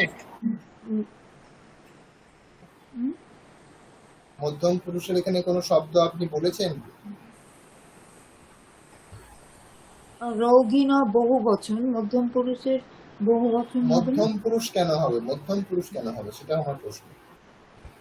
ও তাহলে সেবন্তে। কিন্তু জফলা হয়ে যাবে, জফলা হবে। সেবন্তে। হ্যাঁ, ঠিক। আমি সেবদ্ধেটা ব্যবহার করতে চাইছিলাম, তাহলে সেটা হ্যাঁ, তাহলে রোগী না হয় এখানে হবে না, রোগী না হওয়ার জায়গাতে আপনাকে মধ্যম পুরুষের ইউয়াম বলতে হবে। তাদের কি হচ্ছে জুয়াম, তোমাদেরকে, তাদেরকে নয়, তোমাদের। তোমাদেরকে জুয়াম। এই সেবিকয়া, এটা এটা তৃতীয় রূপ হচ্ছে। কি আর একদম হ্যাঁ, সেবিকা, লতা শব্দের মতো, সেবিকা, তৃতীয়া। লতায়া। আলাদা। ওটা তৃতীয়ার এক বছর। ঠিক ঠিক। আচ্ছা। আর কেউ বলবেন? বলুন, চেষ্টা করুন, যেরকম মনে আসছে চেষ্টা করুন।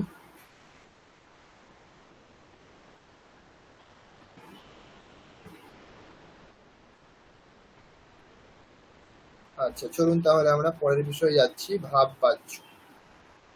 ভাবে বাক্যম। ভাব বাচ্যের ক্ষেত্রে বিশেষ কিছু নেই, কারণ কর্মবাচ্য আর ভাব বাচ্যের রূপ একই হয়। এখানে নিয়ম কি হচ্ছে যে বাক্যে কর্ম না থাকলে কর্মবাচ্যে বাক্য হয় না, কিন্তু তখন ভাব বাচ্যে বাক্য রচনা করা হয়। তখন কর্তা তৃতীয়া বিভক্তিতে, কর্ম তো নেই, তাই ক্রিয়াপদ সব সময় প্রথম পুরুষের এক বচনেই থাকে। প্রথম পুরুষের এক বচনের রূপ কি হয়েছে? লভ্যতে, পঠ্যতে, লিখ্যতে, এটা হচ্ছে প্রথম পুরুষের এক বচনের রূপ। তো ভাববাচ্যের ক্ষেত্রে যেহেতু কর্ম থাকে না বাক্যের মধ্যে, সেই জন্য সবসময়ই হচ্ছে এটা একই রকম রূপ থাকবে, এখানে পাল্টাতে হবে না। রূপটা কি হবে? প্রথম পুরুষের এক বচনের রূপ, খাদ্যাতে, এই রূপটাই হবে, কারণ এখানে কর্ম নেই। ভাববাচ্য অর্থ হচ্ছে যেখানে ভাব প্রধান, ক্রিয়া প্রধান, ক্রিয়ার অর্থটাই যেখানে প্রধান। ভাব শব্দের অর্থ হচ্ছে ক্রিয়া, তো ক্রিয়া প্রধান, এখানে কর্মও প্রধান নয়, আবার কর্তাও প্রধান নয়, কারণ কর্তা এখানে তৃতীয়াতে হয়েছে, আর কর্ম এখানে বলাই হয়নি, বাক্যের মধ্যে কর্ম বলাই হয়নি। তো সেই জন্য কর্তা এবং কর্মকে বাদ দিয়ে ক্রিয়া এখানে নিজের মতো করেই হবে। নিজের মতো করেই হবে বলতে কাউকে অনুসরণ করবে না, সে নিজের মতো একটা রূপ নেবে, সেই রূপটা হচ্ছে সবসময়ের জন্য একই রকম থাকবে, সেটা হচ্ছে প্রথম পুরুষের এক বচনের রূপ। দেবেন খাদ্যতে, দেবৈহি খাদ্যতে, ময়া খাদ্যতে, ভবতা খাদ্যতে, ত্বয়া খাদ্যতে, সব সময় খাদ্যতেই থাকবে, কখনোই খাদ্যেতে হয়ে যাবে না, কখনোই খাদ্যধ্বে হয়ে যাবে না, কখনো খাদ্যে হয়ে যাবে না, মানে কোনো পুরুষ চেঞ্জ হবে না, কোনো বচন চেঞ্জ হবে না, সব সময় একই থাকবে। দেবেন থাকুক অথবা দেবৈহি থাকুক, এখানে ক্রিয়াপদ কিন্তু চেঞ্জ হবে না। যখন আমরা কর্মকে দেখতে পাবো না, তখন এখানে কিন্তু ভাববাচ্য প্রয়োগ হবে। কর্তা যদি তৃতীয়াতে থাকে আর কর্ম যদি না থাকে, এটা হচ্ছে কন্ডিশন। দুটি কন্ডিশন এখানে দেওয়া হলো, যে কর্তা যদি তৃতীয়াতে থাকে আর কর্ম যদি না থাকে, সেক্ষেত্রে আমরা ক্রিয়াপদকে কিভাবে নিয়ে যাব? তখন বলা হচ্ছে সব সময়ের জন্য একই নিয়ম, যে ক্রিয়াপদ প্রথম পুরুষের একবচনেই থাকবে। বোঝা গেছে কি? হ্যাঁ, একটু সোজা সহজ হলো। একদম সহজ। এখানে আমরা একটু অভ্যাস করে নিই, তাহলে আরো সহজ হবে। দেখুন কি বলছে, যে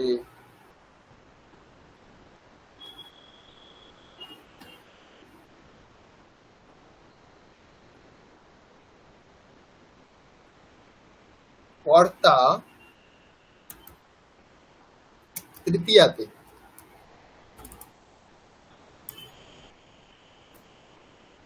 তৃতীয়াতে থাকবে, আর যেখানে কর্ম নেই, কর্ম নাস্তি, নেই, তো সেখানে ক্রিয়া কেমন হবে না, সেখানে ক্রিয়া হচ্ছে নিজের মতোই থাকবে। নিজের মতো বলতে প্রথম পুরুষ আর একবচনম, প্রথম পুরুষৈক বচনম একসাথে লিখে দিলাম, সেই জন্য এখানে দীর্ঘ হয়ে গেছে, আমি আলাদা করে দিই। প্রথম পুরুষ একবচন। ঠিক আছে? এখানে কোনো বুঝতে অসুবিধা আছে কারোর? কর্তা তৃতীয়াতে থাকবে, কর্ম থাকবে না, ক্রিয়াপদ প্রথম পুরুষের একবচনে হবে। যেমন উদাহরণ, খাদ্যাতে। ওই যে আমরা কর্মের কর্মবাচ্যের যে রূপ দেখেছি ওরকমই রূপ হবে। পঠ্যাতে, লিখ্যাতে, এরকম হবে। আরো প্রিয়তে, হ্যাঁ, সমস্ত কিছু এখানে হবে। তো এটার বাক্য কি হতে পারে?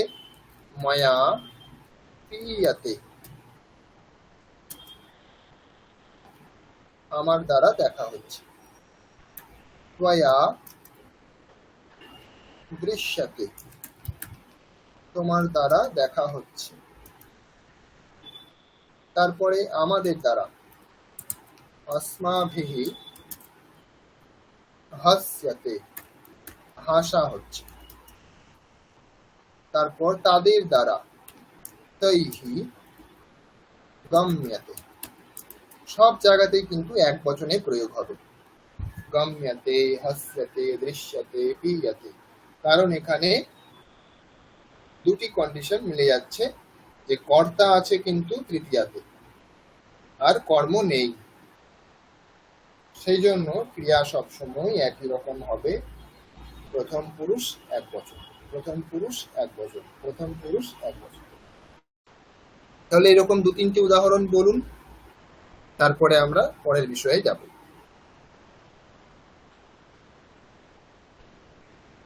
বলুন।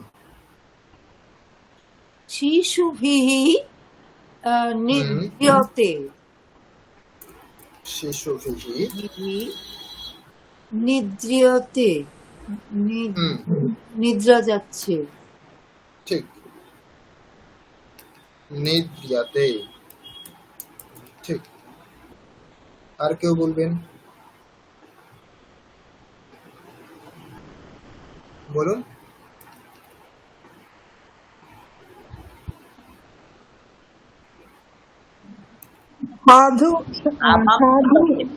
সাধুভিः অর্চ্যতে,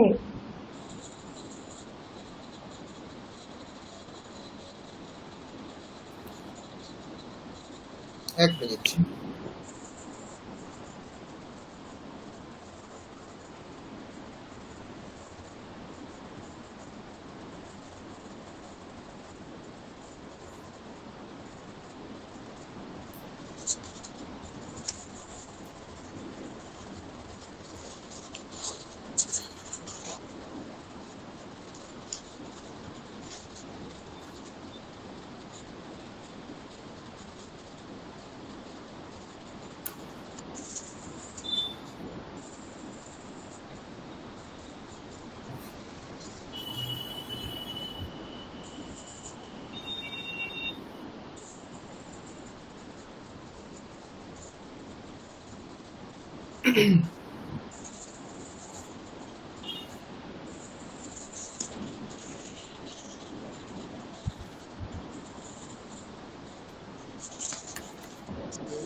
মতিম। এখানে নিদ্রিয়াতে যেটা আপনি বললেন সেটা রূপটা অন্যরকম আছে, এটা আমরা এখানে লিখবো না, ওটার একটু অন্যরকম বিষয় আছে। এখানে আমরা বলবো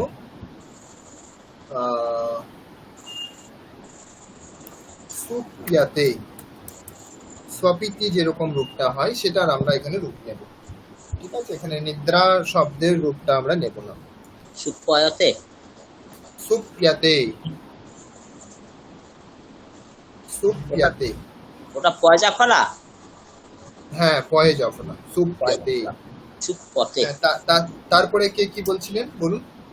আচ্ছা, আমি সাধুভিः সাধুভিः সেব্যাতে, মানে সাধুদের দ্বারা দেবতা সেবিত হচ্ছে। সাধুভিঃ সেব্যতে, হ্যাঁ এখানে আর দেবতা বললে কিন্তু হবে না, মানে পুরো এভাবে ভাববাচ্য ভেবেছি হবে আর না। কি। না, এবার ঠিক আছে, ভেবেছি তাই বললাম। স্যার ঠিক আছে, ঠিক ভবত্যা আছে।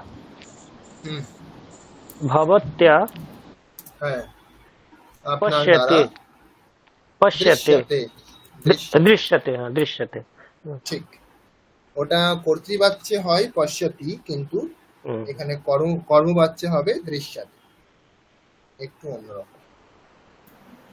মায়া ভবন্তে, ভ্রমতে, মায়া ভূয়াতে, তাই তো? আচ্ছা ভূয়তে আছে। হ্যাঁ মানে ভূ ধাতু বলতে চাইছেন। না ভ্রম ধাতু মানে ঘুরে বেড়াই আর কি। আচ্ছা ঘুরে বেড়ানো, তাহলে এখানে হয়ে যাবে ভ্রমতে, ভ্রম্যাতে। ভ্রমিয়াতে। স্যার নর্দম, নদী প্রবাহিত হচ্ছে, এটা নর্দম প্রবাহতে না নদ্যা, নদ্যা, নর্দম, হ্যাঁ দাম বহতি, এটা কি হবে? ওই বহতি, প্রবাহতে। এটা কি হবে? নদী প্রবাহিত হচ্ছে প্রবাহতে না, ওটা ওইটাতে আমি বুঝতে পারছি না। কি হবে বলুন। নর্দম বহতি রূপটা হয়, তাই না? বহতি, বহতি, তার আগে আমরা যোগ করে দিচ্ছি প্রবাহ, প্রবহতি। তো প্রবাহতি।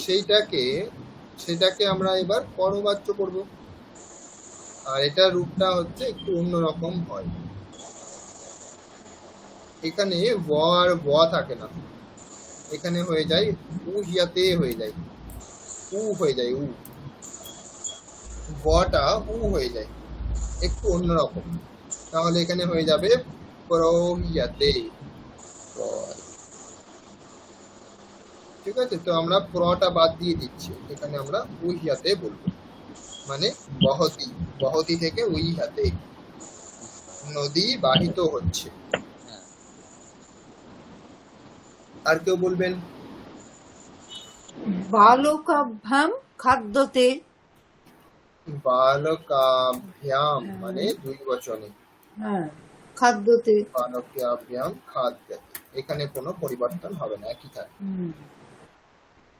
ঠিক আছে, তাহলে আপনারা বুঝে গেছেন। এবার আমরা কিছু শ্লোক দেখবো, যেটা বলছিলাম আজকে বিদ্যা প্রশংসা বলে একটা, আমরা কিছু পদ্য দেখব। দেখা যাচ্ছে অথবা বড় করতে হবে আরো? দেখা যাচ্ছে স্যার। ঠিক আছে। তো পদ্য মানে কবিতা, তাহলে কবিতা একটু আমরা সুর দিয়েই পড়বো, যেরকম আমরা মন্ত্র পড়ি, মন্ত্র যেরকম একটু সুর দিয়ে পড়ি, সেরকম কবিতাও আমরা একটু সুর দিয়ে পড়বো।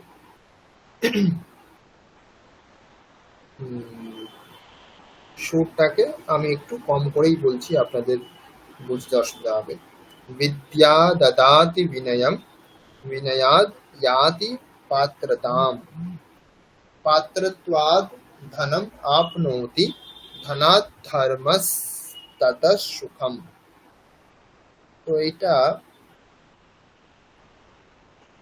ধর্মস্ততঃ সুখম, এখানে সন্ধি অনেক জায়গাতে পড়া আছে, সন্ধির আপনাদের এখনো পড়ানো হয়নি, তো অসুবিধা নেই। সন্ধিগুলি পড়ানো যখন হবে পরে তখন আপনারা বুঝতে পারবেন। এখন আমরা শ্লোক থেকে কিভাবে অর্থ বুঝতে হয়, বা ধরুন কোনো গল্প থেকে কিভাবে অর্থ বুঝতে হয়, এগুলি আমাদেরকে একটু জানতে হবে। তো এখানে দেখুন, বিদ্যা দদাতি বিনয়ম, বিনয়াদ याति পাত্রতাম, পাত্রত্বাৎ ধনম আপনোতি, ধনাৎ ধর্মস্ততঃ সুখম। এতদূর পর্যন্ত হচ্ছে একটা শ্লোক। তো একটা শ্লোকের মধ্যে এবার অর্থ কিভাবে আমরা বের করব, এখান থেকে ক্রিয়াপদ নিতে হবে, আপনাকে ক্রিয়াপদ বের করতে হবে খুঁজে, তারপর প্রথমা বের করতে হবে, দ্বিতীয়া বের করতে হবে, তাই না? তো এই তিনটি হচ্ছে মূল বিষয়, প্রথমা, দ্বিতীয়া এবং ক্রিয়াপদ, মানে কর্ম, কর্তা, কর্ম এবং ক্রিয়াপদ, এই তিনটি বিষয় খুঁজে পেয়ে গেলে বাকিগুলি আর অসুবিধা হবে না। তো বিদ্যা দদাতি বিনয়ম, আপনাদের শোনা থাকতে পারে এই শ্লোকটা খুব প্রসিদ্ধ। তো বিদ্যা দদাতি বিনয়ম, এটার কি অর্থ হতে পারে বলুন?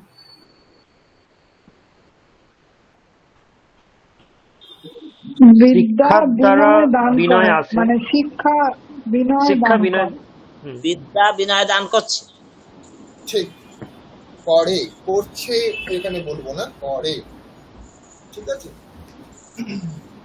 এটা সবসময়ের জন্য, সেই জন্য এখন বিদ্যা বিনয় দান করছে এরকম অর্থ নয়, সবসময়ের জন্য বিনয় দান করে। বিদ্যা দদাতি বিনয়ম, তাহলে এখানে আমরা ক্রিয়া, কর্তা এবং কর্ম পেয়ে গেছি। তারপরে দেখুন, বিনয়াদ याति পাত্রতাম, এটার কি অর্থ হবে?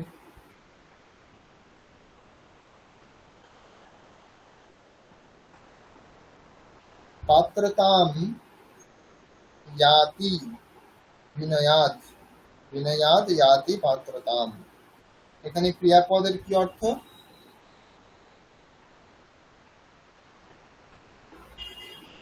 ক্রিয়াপদ কোনটি? বিনয়াদ না, ইয়াতি। না, याति, याति এটা হচ্ছে ক্রিয়াপদ। याति এটার কি অর্থ? याति মানে কি? যাওয়া বা প্রাপ্ত করা, যাওয়া বা প্রাপ্ত করা। তাহলে কি প্রাপ্ত করছেন, কি প্রাপ্ত করে? এখানে কর্ম কি আছে? কি কি প্রাপ্ত করে? কর্ম কোনটা? পাত্রতাম। হ্যাঁ, এখানে দ্বিতীয়া হয়েছে, লতাম যেরকম হয় সেরকম পাত্রতাম, তাহলে পাত্রতাকে প্রাপ্ত করে। পাত্র, মিউট করুন প্লিজ, মিউট করুন, কিছু বলার থাকলে বলে সাথে সাথে মিউট করে নেবেন, শব্দ হচ্ছে। তাহলে পাত্রতাম याति, কোথায় যাচ্ছে বা কি প্রাপ্ত করছে? না পাত্রতা। পাত্রতা মানে হচ্ছে যোগ্যতা, তাহলে যোগ্যতা প্রাপ্ত করে। বিনয়াদ, এটার কি অর্থ? এটা কোন বিভক্তি?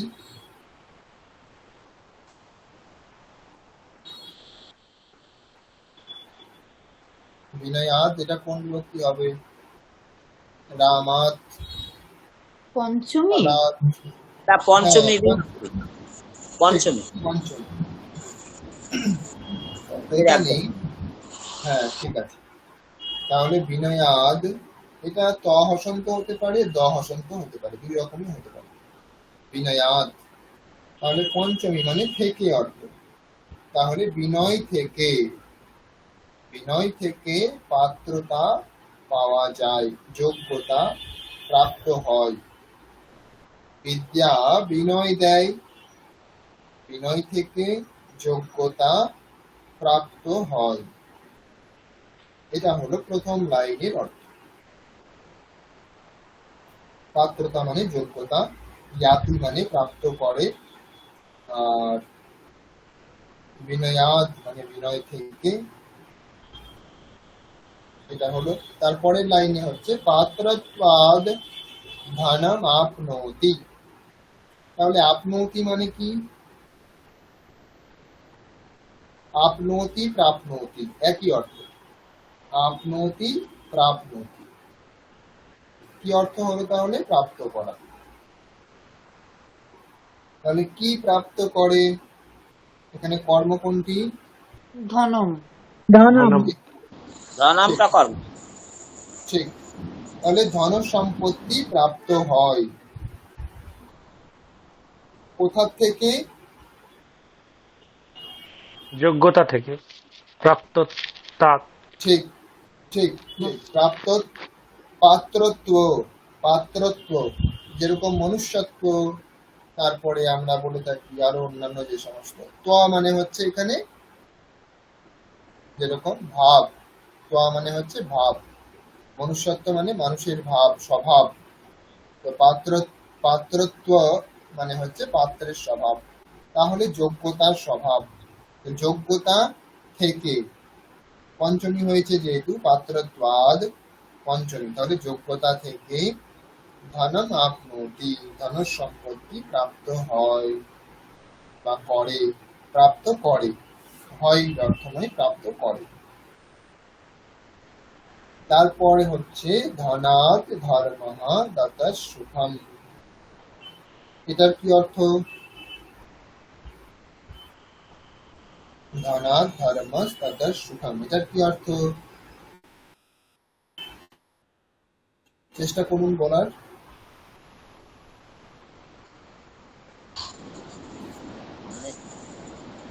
ধনাৎ ধর্মস্য সুখম মানে ধর্ম, ওই ধন সুখ দেয়। এখানে ধর্ম থেকে, ধন থেকে আমরা ঠিক ধর্ম, ধন থেকে ধর্ম এবং সুখ ধর্ম আর পাওয়া যায়। সুখ পাওয়া যায়। ঠিক ঠিক, ধনাৎ ধর্মঃ মানে হচ্ছে ধন সম্পত্তি থেকে ধর্ম। কেন ধনাৎ ধর্ম বলা হচ্ছে? কেন ধন সম্পত্তি থেকেই কেন ধর্ম? কারণ ধর্ম মানে হচ্ছে আমাদের প্রাচীন যুগে ধর্ম বলতে যজ্ঞর কথা বলা হয়েছে, যজ্ঞ করা। যজ্ঞ করতে গেলে অনেক খরচ, অনেক ব্যয় হয়। সেই জন্য ধন সম্পত্তি যদি না থাকে, আমাদের অনেক অনেক অনেক দানের কথা বলা হয়েছে, তাই না? আমরা যদি শাস্ত্র দেখি, আমাদের যে বেদ উপনিষদ বা অন্যান্য শাস্ত্র রয়েছে, পুরাণ আদি, সেখানে দানের কথা প্রচুর আছে। দান, দান করতে হবে। যে কোনো আপনি যদি ধর্ম করতে চান তাহলে কিন্তু দান করতে হবে। তাহলে ধন সম্পত্তি যদি না থাকে তাহলে আপনি দান করবেন কি? তো সেই জন্য এখানে বলা হচ্ছে ধন সম্পত্তি থেকেই আপনি ধর্ম পালন করতে পারেন। ধন সম্পত্তি না থাকলে কিন্তু ধর্মকে ঠিকঠাক ভাবে পালন করা যায় না। কারণ যাগ বা যজ্ঞ করতে হলে সেখানে অনেক রকমের দ্রব্যের প্রয়োজন হয়। দেবতাদের উদ্দেশ্যে যেটা আমরা আগুনের মধ্যে যেগুলি দিই, বা আরো অন্যান্য যারা যজ্ঞ সম্পাদন করছে তাদেরকেও অনেক কিছু দেওয়ার নিয়ম আছে। তো সেই জন্য এখানে ধনাৎ ধর্ম করা হয়েছে। আর ধর্ম যদি আপনি পালন করেন তাহলে হচ্ছে ততঃ, ততঃ মানে তার থেকে, তসমাৎ এটাও হচ্ছে পঞ্চমীর অর্থ। ততঃ এটা অব্যয়, যেরকম আমরা পড়েছিলাম তহ অব্যয় পড়েছিলাম পঞ্চমীর অর্থে, সেরকমই এখানে ততঃ এটাও হচ্ছে পঞ্চমীর অর্থে। তার থেকে মানে ধর্মের থেকে, ধন থেকে ধর্ম এবং ধর্ম থেকে সুখ। আসল যে সুখ সেটা হচ্ছে ধর্ম থেকেই। আমরা নানাভাবে সুখ পেতে পারি, অধর্মের পথেও আমরা সুখ পেতে পারি, কিন্তু যদি সত্যিকারের সুখ পেতে হয় তাহলে সেটা ধর্ম পথেই সম্ভব। অধর্মের পথে যে সুখ সেটা স্থায়ী হয় না, সেই জন্য এখানে ধর্ম থেকে সুখের কথা বলা হয়েছে।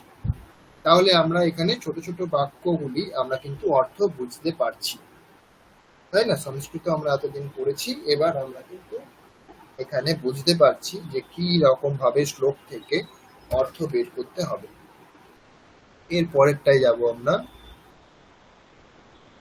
না চৌরহার্যম না চ রাজহার্যম না ভ্রাতৃভাজ্যম না চ भारकारी व्यये कृते वर्धते एव नित्यम विद्याधनम सर्वधन प्रधानम।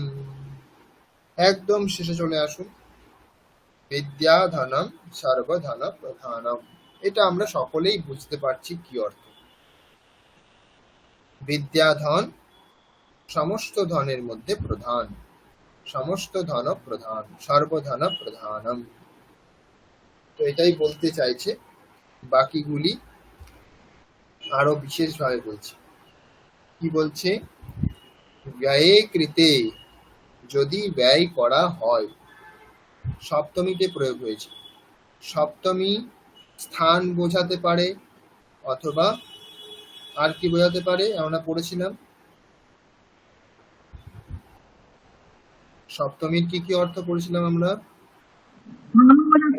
কাল, ঠিক, কাল বা সময়। তো এখানে সময় বোঝাচ্ছে। ব্যয়ে কৃতে মানে যখন আমরা ব্যয় করব, যদি আমরা ব্যয় করি সেই সময়ের কথা বলছি। তাহলে ব্যয়ে কৃতে বর্ধাতে এব নিত্যম, নিত্য মানে সব সময়, বৃদ্ধি পায়। বর্ধতে মানে বৃদ্ধি পায়, এটা আত্মনিপদ ধাতু, আত্মনিপদ এখানে ব্যবহার হয়েছে। বর্ধাতে একার হবে এখানে, বর্ধাতে, তো সেটা সন্ধির নিয়মে লোপ হয়ে গেছে, সেই জন্য বর্ধাত। বর্ধাতে এব নিত্যম, ব্যয়ে কৃতে বর্ধাতে এব নিত্যম মানে বিদ্যাধন এমনই যেটা ব্যয় করলেও হচ্ছে বৃদ্ধি পায়। ব্যয় মানে কি? ব্যয় মানে প্রয়োগ। তো আমরা বিদ্যাকে যত প্রয়োগ করব তত আমাদের বিদ্যা বৃদ্ধি পাবে, এটা এখানে বলা হচ্ছে। না, এবার ওপরের লাইনে আসুন। না চৌরহার্যম না চ রাজহার্যম। হার্যম মানে হচ্ছে হরণ করার যোগ্য, হার্যম মানে হরণ করার যোগ্য, চুরি করার যোগ্য। তো এখানে চৌরহার্যম মানে চোরের দ্বারা যেটা হরণ করার যোগ্য। তার আগে ন বলে দিয়েছে, ন মানে না, তাহলে যেটা নয়, যেটা চোরের দ্বারা চুরি করা বা হরণ করার যোগ্য নয়। অন্যান্য ধন সম্পত্তি যদি থাকে আমাদের কাছে, আমাদের বাড়িতে বা আমাদের হাতে, বা আমাদের কোনো অলংকার যদি আমরা পরে থাকি নাকে বা কানে, তো ইত্যাদি চুরি হওয়ার সম্ভাবনা থাকে। কিন্তু আপনার যে জ্ঞান, আপনার যে বিদ্যা, আপনি যেটা শিখেছেন সেটা কেউ চুরি করতে পারবে না। যদি আপনার থেকে কেউ শিখেও নেয় তো সেটা কিন্তু চুরি হলো না, আপনার কাছে তো রয়েই গেল বিষয়টা। আপনি যেটা জানেন সেটা তো আপনার কাছেই থাকবে, সেটা চুরি করতে কেউ পারবে না কোনোদিন। আপনার কাছে কেউ নিতে পারে কিন্তু সেটা চুরি কখনোই করতে পারবে না। না রাজহার্যম না চ রাজহার্যম, রাজাও চুরি করতে পারবে না। চোর চুরি করে ঠিক আছে, আর রাজা কি করে, ভয় দেখিয়ে নিয়ে নিতে পারে, তার তো অনেক প্রতাপ, তাহলে প্রতাপ বলে সে ভয় দেখিয়ে নিয়ে নিতে পারে, কিন্তু এই বিদ্যা কিন্তু নিতে পারবে না। সেই জন্য রাজাদের কাছে অনেক কবিরা থাকেন, অনেক মন্ত্রী সভাতে অনেক বুদ্ধিমান লোকেরা থাকেন, যেহেতু রাজা এই জিনিসগুলো চুরি করতে পারে না, সেই জন্য। না ভ্রাতৃ ভাজ্যম,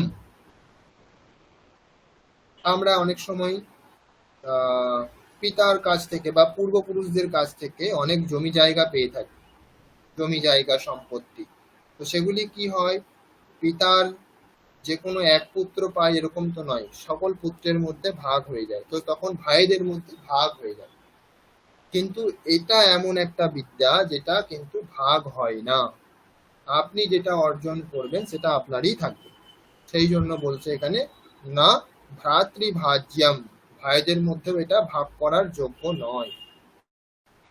নাচা ভারকারী, অন্যান্য ধন সম্পত্তি রাখার জন্য আপনাকে জায়গা লাগবে, কিন্তু এটার জন্য আপনার কোনো কিছু দরকার নেই। ভারকারী মানে এটা আপনাকে ভার বহন করতে হয় না। এর পরেরটা আমরা দেখব, একই রকম আছে এর পরের গুলি, আমরা একটা দেখে ছেড়ে দেব। এটা একজন না, এটা আমি পড়ছি কারণ সুরগুলি আপনাদের ঠিক নেই এখন, তো আমরা এখানে অর্থ জানার জন্যই আমরা পড়ছি শুধুমাত্র, ঠিক আছে। সুর টুর এটা আমরা পরে আমরা জানবো আস্তে আস্তে। মাতেব রক্ষতি পিতেব হিতে নিয়ুংতে কান্তেব চাভিরময়তি अपनीय खेदम लक्ष्मीं तनोति वितनोति च दिक्षु कीर्तिं किं किं न साधयति कल्पलतेव विद्या। এখানে মাতেব, এখানে সন্ধি হয়ে গেছে, এখানে দুটি শব্দ আছে, সন্ধি হয়ে একটা শব্দ হয়ে গেছে। কি কি শব্দ আছে? মাতা ইব। ইব শব্দের কি অর্থ? ইব শব্দের কি অর্থ বলুন?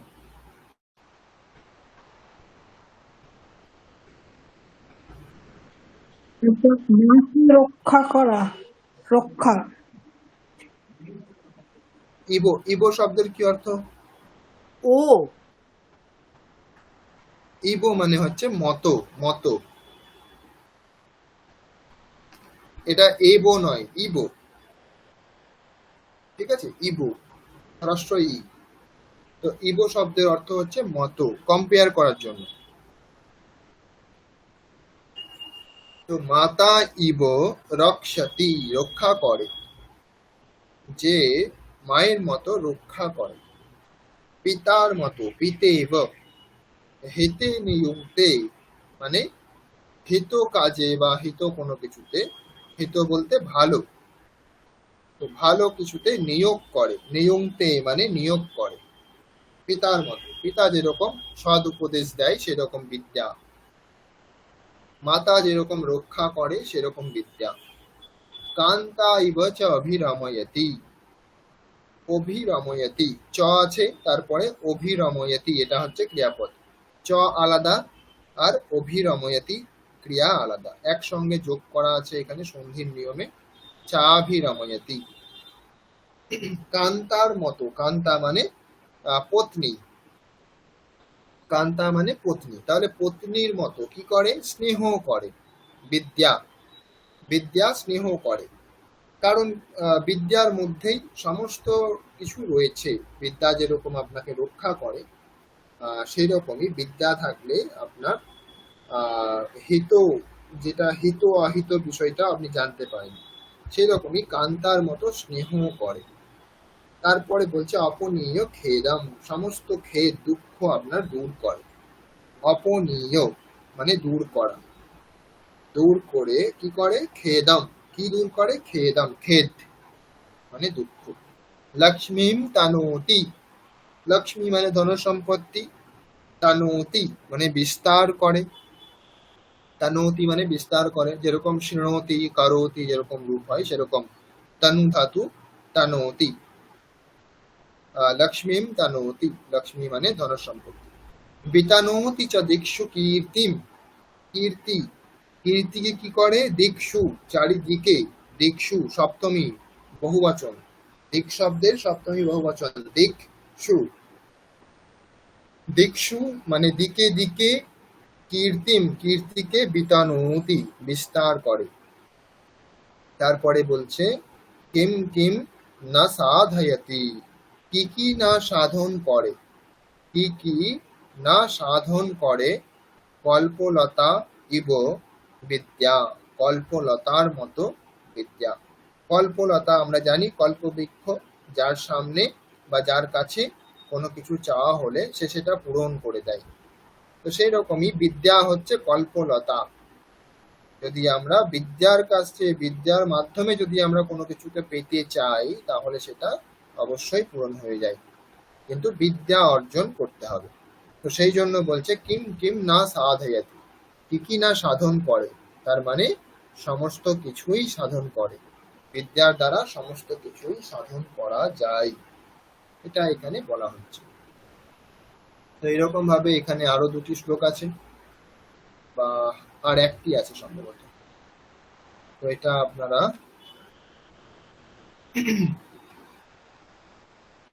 আপনারা চেষ্টা করবেন অর্থ বের করার। এটা কোথায় লুকিয়ে গেছে?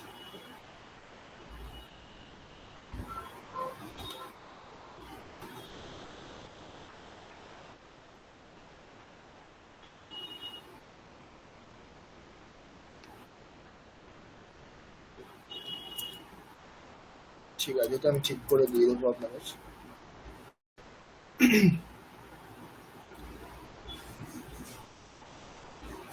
তাহলে আজকে আমরা যেগুলি শিখলাম সেগুলি অভ্যাস করবেন।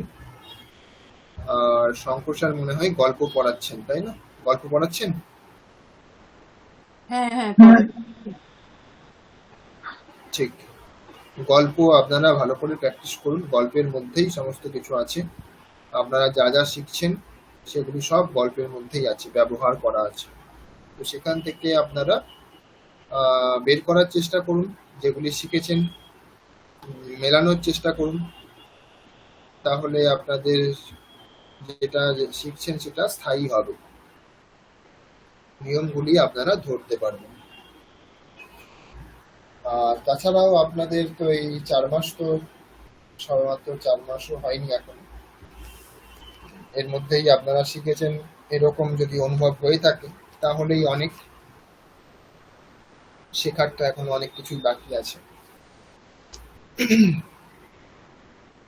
আরো পরের সময় আপনারা শিখবেন। তো আজকের বিষয়ে কোনো প্রশ্ন আছে আপনাদের? বলুন। আর কোনো কিছু বলতে হবে আপনাদের? এখনো যেহেতু সময় রয়েছে, কোনো প্রশ্ন থাকলে জিজ্ঞাসা করতে পারেন।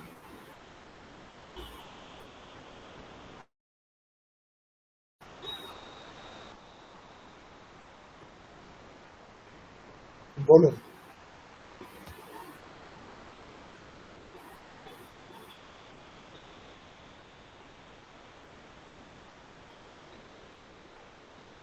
প্রশ্ন নেই কোনো?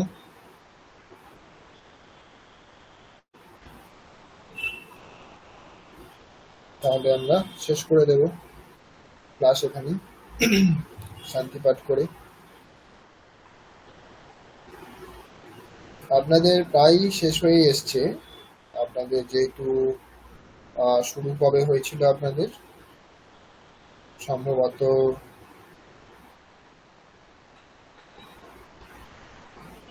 মে মাসে, তাই না? আচ্ছা, মে মাসে মিডলের দিকে শুরু হয়েছিল, মিডল বা 19 সেটা হবে। আচ্ছা, তাহলে তো আপনাদের সেপ্টেম্বরে শেষ হওয়ার কথা।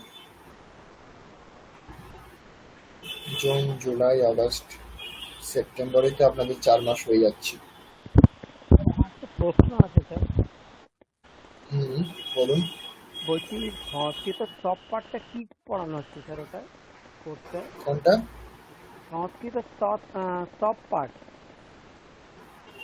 স্তবপাঠ, হ্যাঁ হ্যাঁ, হ্যাঁ, ওটাতে আপনাদেরকে বিশেষ করে যেটা বিভিন্ন আহ, স্তোত্র হয়, যেগুলি বিভিন্ন স্তোত্র, যেরকম আজকে যেটা পড়লেন আপনি শেষের দিকে বিদ্যা প্রশংসা বলে যেরকম পদ্য পড়লেন, এগুলি বিভিন্ন ছন্দে লেখা হয়, তাই না? কবিতা যেরকম ছন্দ করে পড়া হয়, যেমন ধরুন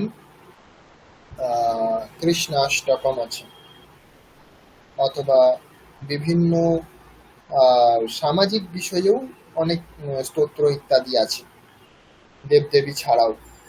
তো সেগুলি পদ্য আকারে লেখা আছে বিভিন্ন ছন্দে। তো সেগুলি কিভাবে পাঠ করতে হয় সেটা ওখানে শেখানো হয়, কেমন সুর হবে, কোথায় থামতে হবে, ইত্যাদি বিষয়গুলো। তো আমরা কি স্যার এখন কি ওইটা মানে কোর্সটা করতে পারি না পরে করলে ঠিক হয়?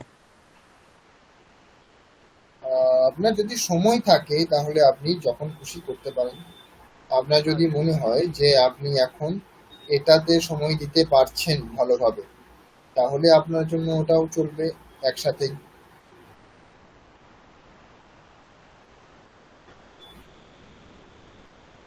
স্তব পাঠ মানে ওটা আপনাকে শুধুমাত্র পাঠ করানো শেখা হচ্ছে, আচ্ছা, কিভাবে পাঠ করতে হয়। না আমি বলছি সুর, স্যার আমরা তাল, যে হ্যাঁ। সংস্কৃতটা যেটুকুটা শিখলাম তাতে কি ওই সব পাঠ করতে পারবো আমরা, না আর একটু ওয়েট করি? পারবেন পারবেন, ঠিক। পারবেন। তবে সবকিছুই ধরুন অভ্যাসের উপরে নির্ভর করে, আপনি কতটা সময় দিতে পারছেন। সেই সময়টা যদি আপনার থাকে তাহলেই কিন্তু আপনি পারবেন। ঠিক আছে।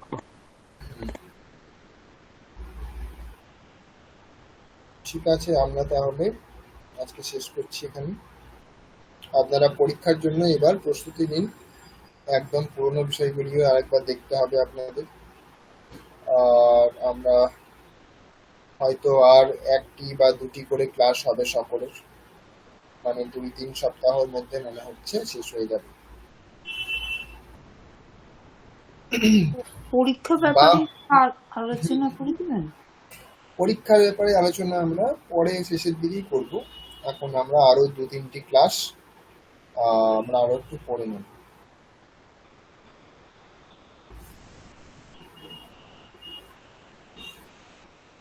ঠিক আছে, তাহলে আপনাদের অনুমতি নিয়ে আমি শান্তি পাঠ করে শেষ করছি।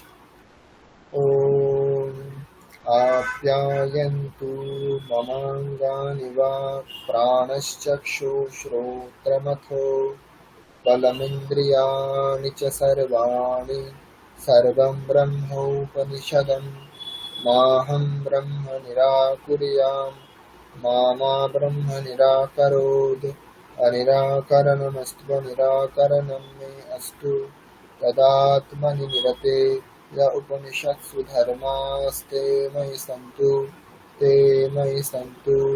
ॐ शान्ति शान्ति शान्तिः।